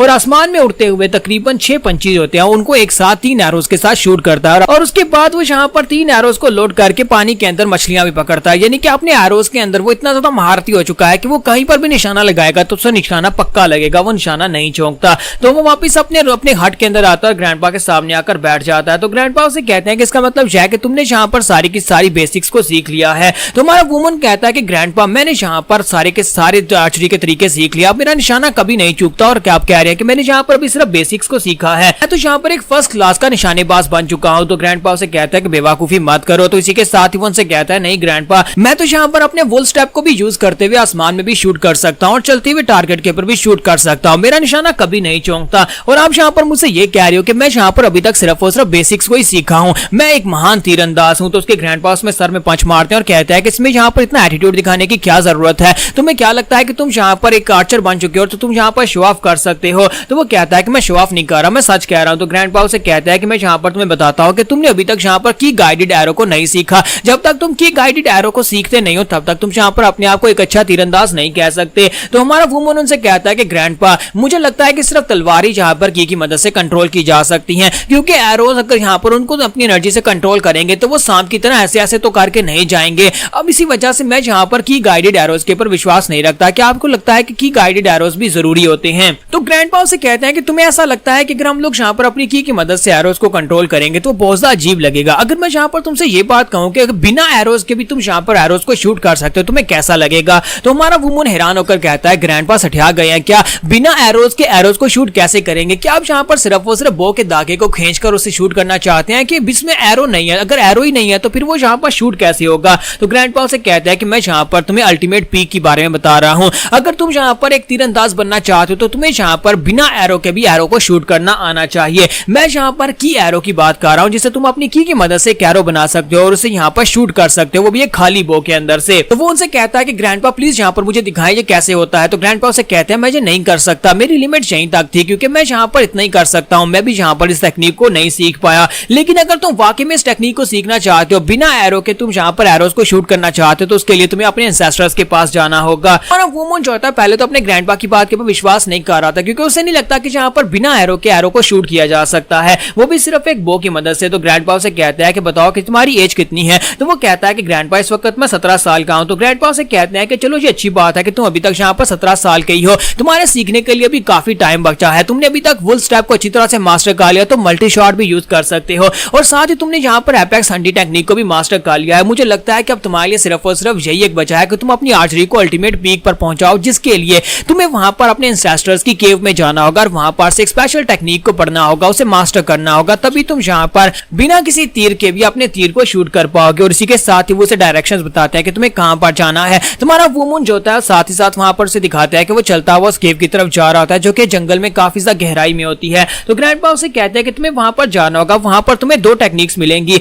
एक टेक्निक जिसका नाम वूवी टेक्निक है और दूसरी टेक्निक जिसका नाम ट्रिपल यूनिटी स्वर्ड स्टाइल है। वो दोनों टेक्निक्स हमारे एंसेस्टर्स छोड़कर गए हैं क्योंकि हमारे एंसेस्टर्स जो थे उनमें से एक एंसेस्टर जो था उसे तीरंदाजी बहुत ज्यादा पसंद थी और दूसरा एंसेस्टर उसे तलवारबाजी बहुत ज्यादा पसंद थी। अगर तुम वहां पर जाते हो तुम्हें जाकर दोनों टेक्निक्स मिलेंगी, उन दोनों में से जो टेक्निक भी तुम मास्टर कर पाए वो तुम्हारे लिए आगे जिंदगी में बहुत ज्यादा काम आने वाली है और दोनों टेक्निक बहुत ज्यादा मुश्किल है। उम्मीद करता हूं कि तुम वहां पर जाकर उसको सीख पाओगे। तुम्हारा वुमन अपने ग्रैंडपा की बातें भी साथ साथ याद कर रहा होता है, साथ साथ वहां पर उस जगह के ऊपर पहुंच भी चुका होता है जहां पर वो क्लिफ के ऊपर खड़ा होता है और कहता है मेरे एंसेस्टर्स, मैं युल्ची सुमोन जहां पर आपसे मिलने के लिए आया हूं ताकि मैं आपकी टेक्निक्स को मास्टर कर सकूं। साथ ही वहां पर अपने एंसेस्टर्स के सामने अपना सर झुकाता और कहता है कि फैमिली का यंगस्टर यानी फैमिली का ग्रैंडसन होने के नाते मैं यहाँ पर आया हूं ताकि आपकी टेक्निक्स को अचीव कर सकूं, प्लीज यहाँ पर मेरी गाइडेंस कीजिएगा। जो होता है वो अपने एंसेस्टर्स की उस केव की तरफ जा रहा था जहां पर उसे 2 टेक्निक्स मिलने वाली है जिनमें से वो एक को मास्टर कर पाएगा या फिर दोनों को मास्टर कर पाएगा, यही हम लोग देखने वाले हैं। तुम्हारा सोमून जो होता है वहां पर पहाड़ की चोटी के ऊपर जाकर खड़ा हो जाता है, वहां पर से एक बेल नीचे की तरफ लटक रही होती है।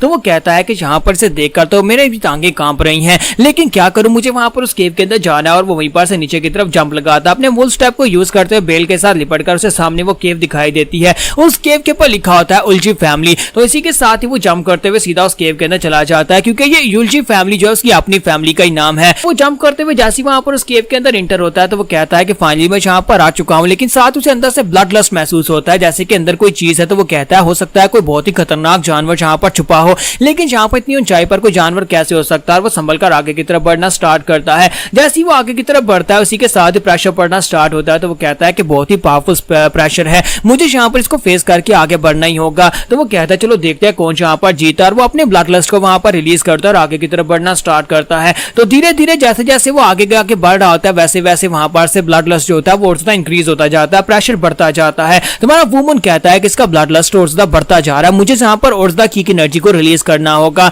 और इसी के साथ ही हमारा वुमन वहां पर और भी ज्यादा एनर्जी को रिलीज करता है, अपने इर्द गिर्द वहां पर एक प्रोटेक्शन शील्ड बनाता है और कहता है कि अब ठीक है, मुझे नहीं लगता कि अब यहाँ पर वो ब्लड लस्ट जो है मुझे तंग कर सकता है, अब मेरे पर प्रेशर भी नहीं डाल पाएगा। वुमन जो होता है वहां पर हंसते हंसते आगे की तरफ बढ़ना स्टार्ट करता है और कहता है कि अब यहाँ पर बहुत बड़ा डिफरेंस है क्योंकि मैं तुमसे ज्यादा स्ट्रॉन्गर हूँ। लेकिन जैसे ही वहां पर केव के दहाने पर पहुंचता है तो अंदर से बहुत ही पावरफुल एनर्जी निकलती है। वो की एनर्जी जो निकलती है वहां पर उसके ऊपर और भी प्रेशर पड़ना शुरू हो जाता है, ऐसा लगता है जैसे कोई उसके ऊपर अटैक कर रहा हो। तुम्हारा वुमन कहता है कि ये क्या चीज है, आज ये अजीब सी चीज क्या है जो कि मेरे ऊपर अटैक कर रही है, आखिर यहाँ पर इतनी सारी पावरफुल एनर्जी कहां से निकल रही है। तुम्हारा वुमन वहीं पर ग्राउंड के ऊपर गिर जाता है। तो वुमन कहता है कि लगता है कि इसकी स्ट्रेंथ मेरी स्ट्रेंथ से ज्यादा है, इसी वजह से तो मेरे की का प्रेशर इसके प्रेशर को फेस नहीं कर पाया। और वहां पर गिरने के बाद जब वो सामने की तरफ देखता है तो वो उस केव के अंदर पहुंच चुका होता है जहां पर उसे वो एंसेस्ट्रल टेक्निक्स मिलने वाली हैं। तो वो इस बात से काफी हैरान होता है और कहता है कि ये तो वाकई में बहुत ज्यादा रिडिकुलस है, मुझे लगा था कि शायद यहाँ पर कोई खतरनाक जानवर होगा, कोई बीस्ट, कोई मॉन्स्टर होगा, लेकिन यहाँ पर तो सिर्फ और सिर्फ 3 स्क्रॉल्स हैं।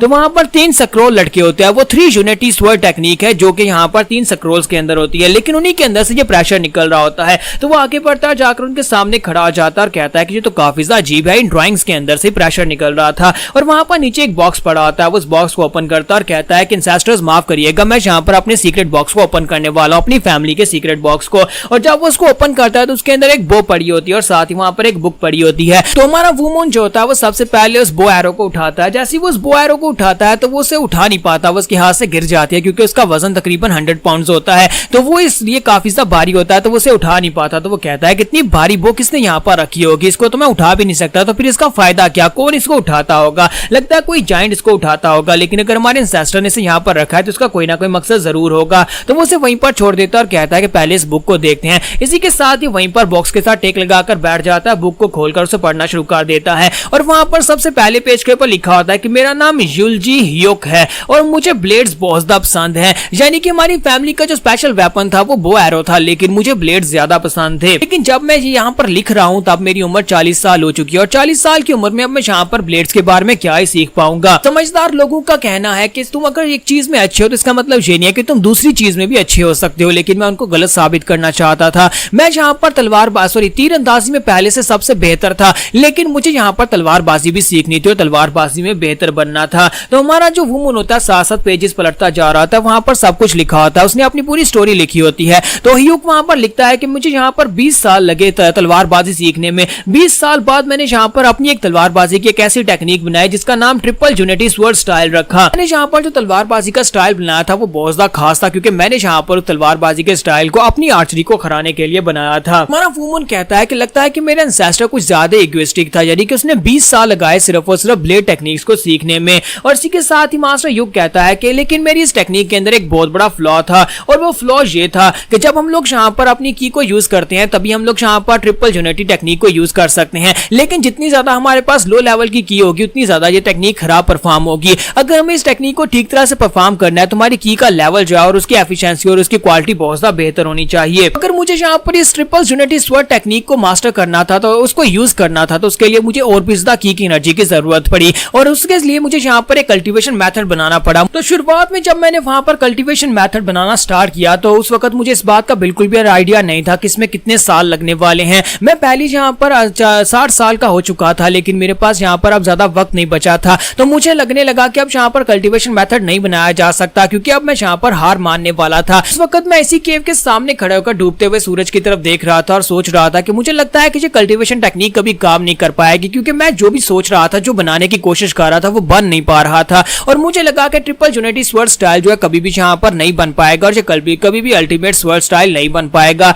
लेकिन वहां पर जब मैंने सोचा कि इसे गिव अप कर देते हैं, इसी के साथ ही मैंने डूबते हुए आसमान, डूबते हुए सूरज की तरफ देखा और उस वक्त मेरे जहन में एक बात आई, क्यों ना हम लोग जहाँ पर एक ऐसी कल्टीवेशन मेथड बनाएं जिसके अंदर कोई भी सोच ना हो, दुनिया की सारी सोचें खत्म हो जाएं। एक ऐसी कल्टीवेशन टेक्निक जिसमें हमारा दिलो दिमाग बहुत ज्यादा शांत हो, और ऐसी टेक्निक जिसमें हमें पावर हासिल करने की हुड़ ना हो। मुझे वहां पर एक सडन रियलाइजेशन मिली, जिसके बाद मैंने एक टेक्निक बना दी, एक ऐसी टेक्निक जिसको बाद में मैंने वूवी का नाम दिया। हमारा वूमन इस वक्त जिस टेक्निक को मास्टर कर रहा है, हार्ट विजुअलाइजेशन सूत्रा टेक्निक, ये वही वूवी टेक्निक है जो कि उस मास्टर ने, उसके इंसेस्टर ने बनाई थी। हमारा वूमन कहता है कि मेरा इंसेस्टर तो वाकई में काफी ज्यादा कमाल का था, उसने यहाँ पर वूवी टेक्निक को बना दिया। इसका मतलब यह है कि ये उसकी किस्मत में था कि उसने यहाँ पर वूवी टेक्निक को बनाना था। और इसी के साथ हमारा वूमन कहता है कि ये कि आगे की राइटिंग तो काफी ज्यादा अलग है, और इसी के साथ ही वो आगे की राइटिंग को पढ़ना स्टार्ट करता है। तो वहां पर अगला बंदा लिख रहा होता है, वो कहता है कि मेरा नाम युलजी मोकयोक है, और यहाँ पर इससे पहले जिस बंदे ने लिखा था वो मेरे ग्रैंडफादर थे। मेरे ग्रैंडफादर को ब्लेड्स काफी ज्यादा पसंद थे, लेकिन मुझे तलवारबाजी की बजाय मुझे यहाँ पर तीर अंदाजी करना बहुत ज्यादा पसंद था, यानी मुझे बो एरोज बहुत ज्यादा पसंद थी। मैं अपने ग्रैंडफादर की इस तलवारबाजी की टेक्निक को हराना चाहता था। मैं उन्हें दिखाना चाहता था कि तीर अंदाजी भी उनसे ज्यादा बेहतर हो सकती है, क्योंकि तीर अंदाजी को सभी लोग यहाँ पर इतना कमजोर समझते हैं। उन्हें लगता है कि तलवारबाजी तीर अंदाजी से ज्यादा बेहतर होती है।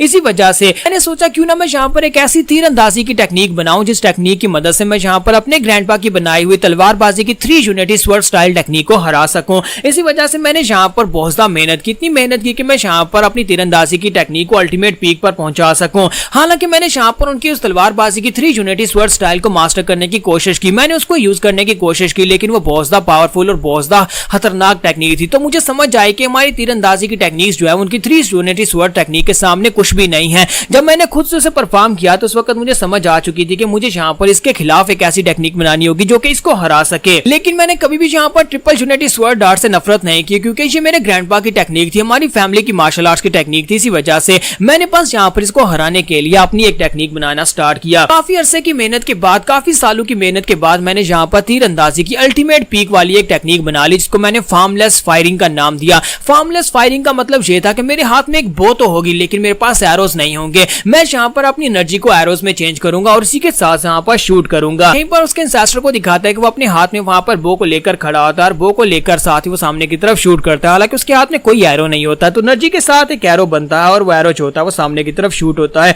और वो बड़ी तेजी के साथ सामने जाकर क्लिफ के ऊपर लगता है। जब वो क्लिफ के ऊपर लगता है तो वहां पर एक जबरदस्त धमाका होता है, क्योंकि उसके अंदर उसकी की पावर जो होती है कंसंट्रेटेड होती है और जहां पर भी जाकर वो लगेगा बिल्कुल एक एटम बॉम्ब की तरह फटेगा और वहां पर एक बहुत ही पावरफुल धमाका होने वाला है।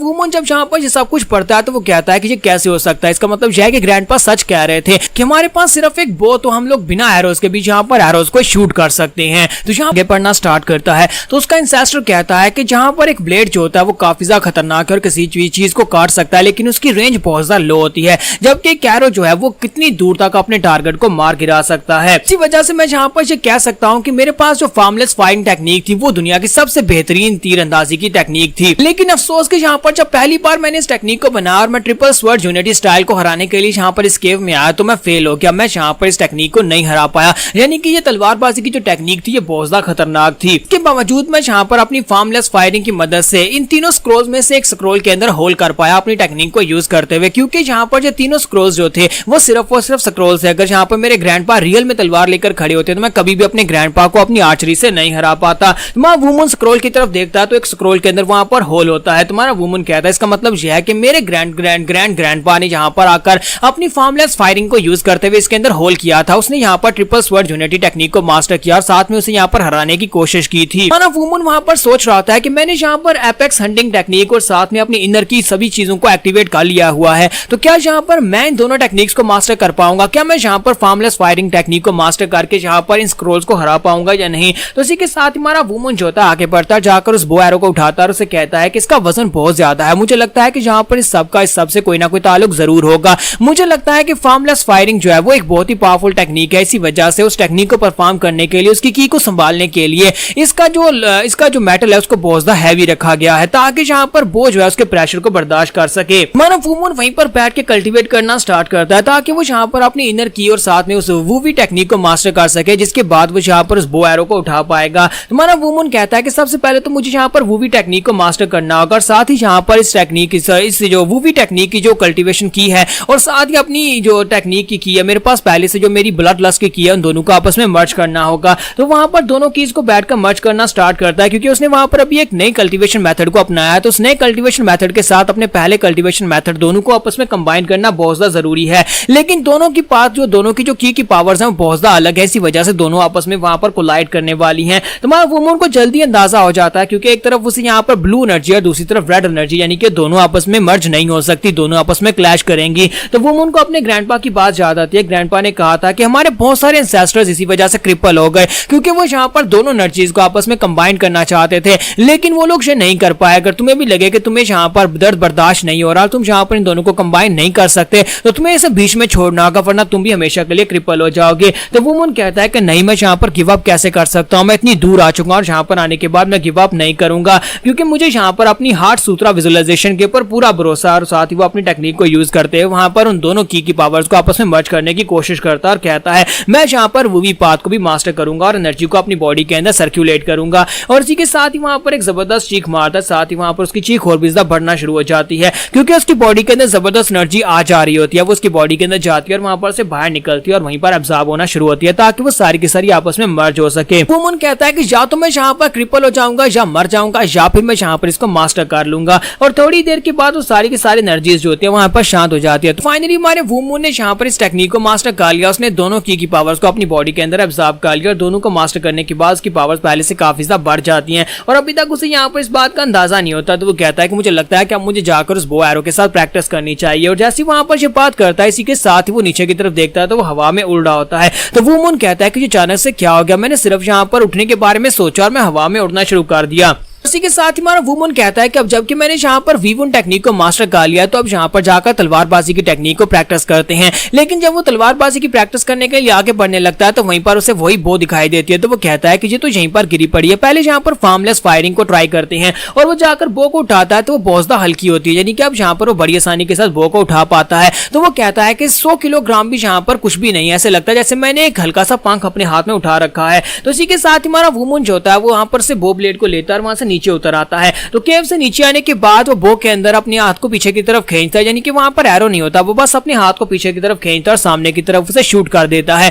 अभी तक उसे आइडिया नहीं होता कि उसके हाथ में वहां पर एनर्जी से बना हुआ एक एरो आ चुका है। तो वो एरो जो होता है बड़ी तेजी के साथ सामने की तरफ शूट होता है, जाकर एक पेड़ के अंदर होल कर देता है। तो वुमन इस बात से बहुत हैरान हो जाता है और भागता हुआ जाता है, जाकर पेड़ के अंदर होल को देखता है और कहता है कि मुझे नहीं लगा था कि मैं ये कर पाऊंगा, मुझे तो यहाँ पर महसूस भी नहीं हुआ कि मेरे हाथ में एक एनर्जी से बना हुआ की एरो था। वुमन कहता है कि लगता है कि मैं एक बहुत ही बड़ा जीनियस हूँ, मैंने यहाँ पर सिर्फ और सिर्फ एक ही रात में इस फार्मलेस फायरिंग टेक्निक को मास्टर कर लिया। लगता है कि अब यहाँ पर ट्रिपल यूनिटी स्वर्ड स्टाइल को चैलेंज करने की बारी है। तो वो वापस से वहां पर केव की तरफ जाना स्टार्ट करता है और वो ऊपर की तरफ जंप करता है। तो वो सीधा केव के सामने पहुंच जाता है क्योंकि उसकी बॉडी काफी ज्यादा लाइट हो चुकी है और वो यहाँ पर नीचे ग्राउंड से ऊपर केव तक जंप कर सकता है। तो वो हवा में उड़ रहा होता है। तो वो कहता है ये तो बड़ी हैरानी की बात है कि अब तो मैं यहाँ पर हवा में उड़ भी सकता हूँ, हालांकि मैंने यहाँ पर हवा में उड़ने वाली किसी भी टेक्निक को मास्टर नहीं किया। तो इसी के साथ ही वो जंप करते हुए सीधा एक केव के अंदर चला जाता है। जैसे वो केव के अंदर जाता है फिर से अंदर से प्रेशर निकलना शुरू हो जाता है। तुम्हारा वुमन कहता है कि तुम्हें क्या लगता है कि अब भी यहाँ पर मैं पहले वाला वुमन हूँ, अब मैं यहाँ पर बहुत ज्यादा बदल चुका हूँ, तुम्हारा जो प्रेशर मेरे पर कुछ भी काम नहीं करेगा। तो वुमन बड़ी तेजी के साथ चलता हुआ अंदर चला जाता है और प्रेशर उसके ऊपर बिल्कुल भी असर नहीं डाल पाता और हमारा वुमन सीधा जाकर केव में उन पिक्चर्स के सामने खड़ा हो जाता है और कहता है कि मुझे अगर यहाँ पर तलवारबाजी की प्रैक्टिस करनी है तो फिर मुझे यहाँ पर एक तलवार चाहिए होगी क्योंकि मेरे पास तो तलवार है ही नहीं, और अगर यहाँ पर प्रैक्टिस करनी है तो उसके लिए एक तलवार बनानी पड़ेगी। तो वो बाहर से एक लकड़ी लेकर आता है, उसको वहां पर अपने नाइफ से छीलता है और उसके साथ लकड़ी की एक तलवार बना लेता है और कहता है लगता है कितने साइज की तलवार काफी रहेगी, इसके साथ प्रैक्टिस करते हैं। और साथ ही वहां पर सामने स्क्रोल्स के ऊपर जिस तरह से शेप्स बनी होती है, जिस तरह से वहां पिक्चर्स बनी होती है, उसी तरह अपनी तलवार के स्टाइल को वहां पर बनाना स्टार्ट करता है। तो वो कहता है सबसे पहले तलवार को इस तरह पकड़ना है, इस तरह निकालना और सामने की तरफ शूट करना है, और वो सामने की तरफ उसे शूट करता है। फिर साथ ही वहां पर दूसरे स्टैंस में वो अपनी तलवार को उठाता है, सामने की तरफ नीचे की तरफ स्ट्राइक लगाता है, और तीसरे स्टैंस में वो अपनी तलवार को ऊपर की तरफ उठाता है और कहता है कि लास्ट पार्ट में अपनी तलवार को ऊपर की तरफ उठाना है। और जब अपनी तलवार को ऊपर की तरफ उठाता है तो उसके बाद से वहां पर नेक्स्ट मूव जो होता है वो दिखाई नहीं दे रहा था क्योंकि वहां पर नेक्स्ट मूव लिखा ही नहीं होता। तो वो कहता है कि अब इससे आगे क्या, यहाँ पर तो कुछ भी नहीं लिखा हुआ। लेकिन इसी के साथ ही पहले स्क्रोल के अंदर से एक नाइफ जो होता है, एनर्जी से बना हुआ नाइफ, उसकी तरफ आगे बढ़ता है जो कि उसके ऊपर अटैक कर देता है। तुम्हारे वुमन को भी इस बात से झटका लगता है। वुमन उस अटैक को अवॉइड करता है और कहता है कि ये क्या बकवास हो रही है, यहाँ पर एक स्क्रोल के अंदर से अटैक कैसे हो सकता है, ये स्क्रोल स्क्रोल तो मेरे पर अटैक किए जा रहा है। साथ ही वो स्क्रोल जो होता है वहां पर हिल रहा था। तो वुमन कहता है कि मुझे शक है कि यहाँ पर इसी स्क्रोल के अंदर से मेरे पर अटैक हुआ है, लेकिन ऐसा कैसे हो सकता है। फिर साथ ही हमारा वुमन कहता है कि चलो फिर से यहाँ पर ट्राई करके देखते हैं, अगर यहाँ पर दोबारा इसने अटैक किया तो इसका मतलब यह है कि ये स्क्रोल मेरे पर अटैक करेगा। वुमन फिर से अपनी तलवार को जब फाइनल स्टैंस में लेकर जाता है तो उसी के साथ ही स्क्रोल के अंदर से फिर से अटैक होता है, तलवार निकलती है और उसके ऊपर अटैक होता है। तो वुमन नीचे की तरफ झुकता है और कहता है कि ये तो वाकई में बहुत ज्यादा फास्ट था, इसका मतलब यह है कि ये स्क्रोल इतनी आसानी के साथ मुझसे नहीं हारने वाला और साथ ही मुझे इतनी आसानी से तलवारबाजी की टेक्निक नहीं सीखने देगा।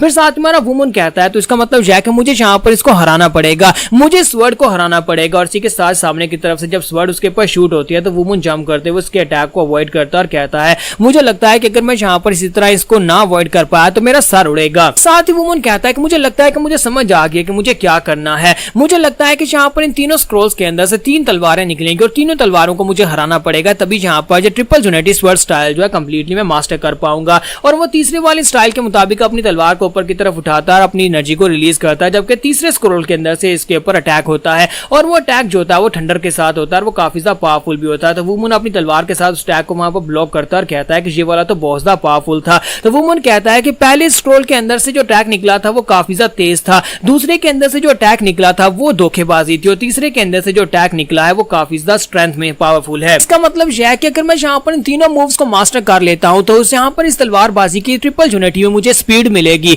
मुझे स्ट्रेंथ मिलेगी और साथ में यहाँ पर डिसेप्शन को यूज कर पाऊंगा। तुम्हारे वुमन को वहां पर उस टेक्निक का जो बेस है वो पता चल चुका है, अब यहाँ पर वो इस टेक्निक को मास्टर करने की कोशिश करेगा। हमारा हीरो वुमन जो होता है वो तलवारबाजी की प्रैक्टिस करने के लिए वापस से केव के अंदर आ जाता है, क्योंकि उसने पहले यहाँ पर फॉर्मलेस फायरिंग जो है उसको सीख लिया है और उसके बाद अब यहाँ पर उसे ये वाली टेक्निक भी सीखनी है, क्योंकि वो दोनों टेक्निक्स को मास्टर करना चाहता है। लेकिन वहां पर बार बार स्क्रोल्स के अंदर से तलवारें निकलती है जो उसके ऊपर अटैक करती हैं, लेकिन उसे इसका प्रिंसिपल समझ आ जाता है कि आखिर यहाँ पर इन तीनों तलवारबाजी की टेक्निक्स का मतलब क्या है। उसे पता चलता है कि पहले मूव में जहाँ पर हमें फास्ट होना चाहिए, दूसरे मूव में डिसेप्शन होनी चाहिए और तीसरे मूव में स्ट्रॉन्गर होना चाहिए। तो उसी के साथ ही वो उनकी प्रैक्टिस करता है, यानी कि वहां से बाहर चला जाता है और कुछ साल तक प्रैक्टिस करने के बाद वापस उस केव के अंदर आता है और आकर एक स्क्रोल के ऊपर अटैक करता है और एक स्क्रोल के बल्कि 2 स्क्रोल के ऊपर वो कट लगा देता है, पहले और दूसरे स्क्रोल दोनों के ऊपर कट लगा देता है और कहता है कि देखो जरा मुझे यहाँ पर कितना अरसा लगा। तो वो कहता है 6 महीने लगे मुझे पहले स्क्रोल को कट करने में, फिर यहाँ पर 10 महीने लगे मुझे दूसरे स्क्रोल को कट करने में,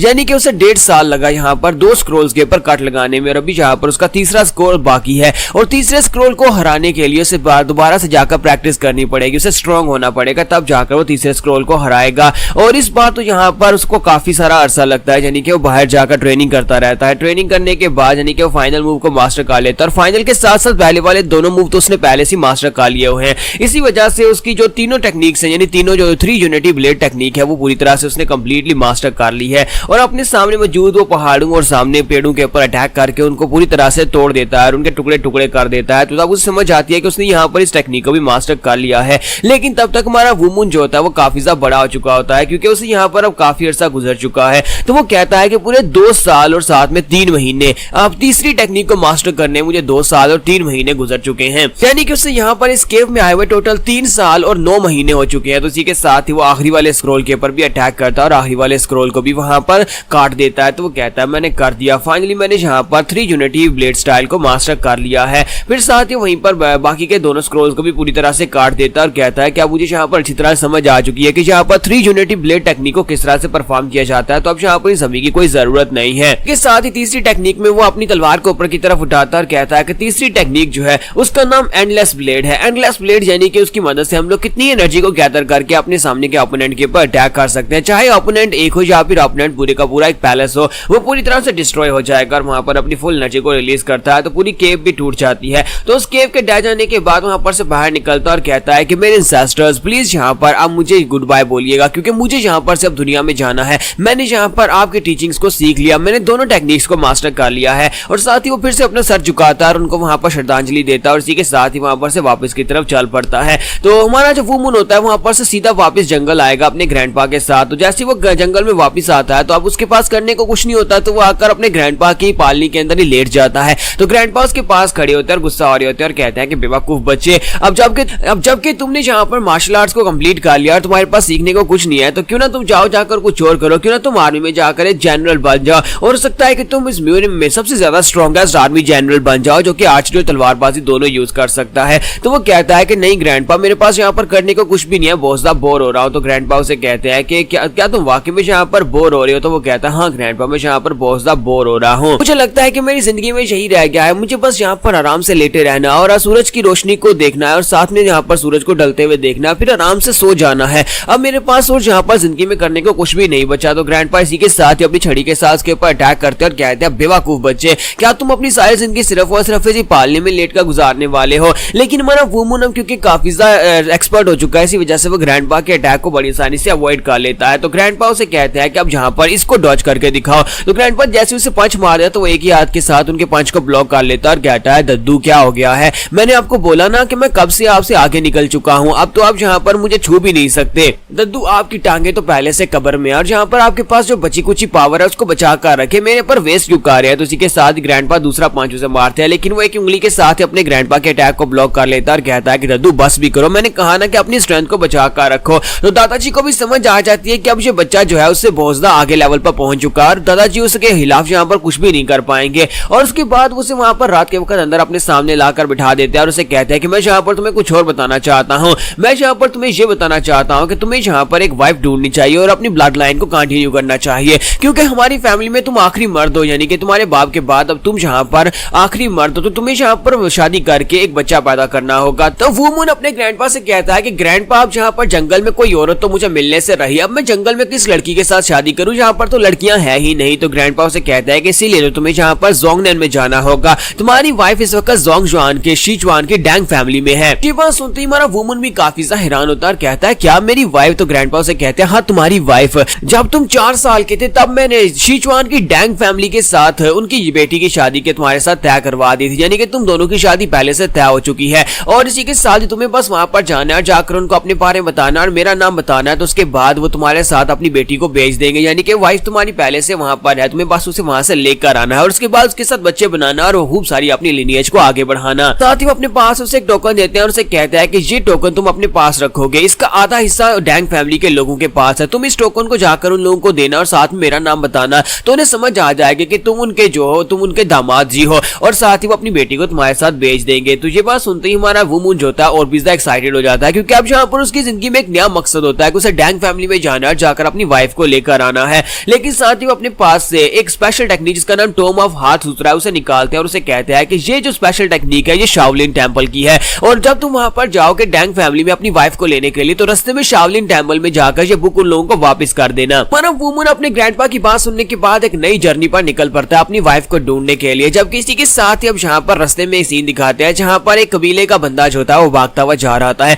वो अपने घोड़े के ऊपर भागकर जा रहा था क्योंकि दूसरे कबीले के लोग उसके पीछे लगे होते हैं उसे मारने के लिए। तो वहीं पर से भागते भागते वो अपने घोड़े से कहता है कि डार्क विंड प्लीज यहाँ पर से मुझे निकालो, हम लोग जल्दी से निकल जाएंगे। और वो पीछे भी देख रहा होता है कि वो लोग हमारे पीछे पहुंच तो नहीं आए, लेकिन इसी दौरान उसके घोड़े को तीर लगता है जिसकी वजह से उसका घोड़ा जो होता है वहीं पर ग्राउंड के ऊपर गिर जाता है और बुरी तरह से जख्मी हो जाता है। तो उसी के साथ ही वो लड़का जो होता है आगे बढ़ता है और उसे कहता है कि डार्क विंड प्लीज मुझे माफ कर देना, तुमने तो यहाँ पर मेरा पूरा साथ दिया लेकिन अफसोस कि हम लोग यहाँ पर से भागकर नहीं जा पाएंगे और तुम यहाँ पर बहुत ज्यादा दर्द में। और इसी के साथ ही अपने पास से अपना नाइफ निकालता और कहता है गुड बाय मेरे दोस्त, मैं यहाँ पर तुम्हें दर्द में नहीं देख सकता और वो उसकी गर्दन काट देता है, अपने घोड़े को वहीं पर मार डालता है। लेकिन इसी दौरान वहां पर दूसरे ट्राइब के लोग पहुंच जाते हैं और वो लोग वहां पर आने के बाद अपने घोड़ों से उतरते हैं और कहते हैं कि इसे पकड़ लो, जबकि उस ट्राइब का जो चीफ होता है, यानी उस ट्राइब का जो कैप्टन होता है वो भी वहां पर साथ में होता है। तो उसी के साथ ही वहां पर आने के बाद से कहता है कि मेरा नाम तारू है और मैं बाहे ट्राइब का चीफ हूँ, मैं तुम्हारी जान बख्श दूंगा अगर तुम यहाँ पर मेरे सामने सरेंडर कर देते हो। जबकि दूसरी तरफ से लड़का जो होता है उसे कहता है कि मैं यहाँ पर तुम्हारे सामने सरेंडर करूँ, एक वॉरियर के लिए सरेंडर करने से बेहतर मरना होता है और मैं याओकाओ ट्राइब का जो लड़का हूँ, मैं यहाँ पर अपनी जान देना चाहूंगा, अगर तुम यहाँ पर मुझे मारना ही चाहते हो तो फिर देखते हैं तुम यहाँ पर मुझे मार पाते हो या नहीं।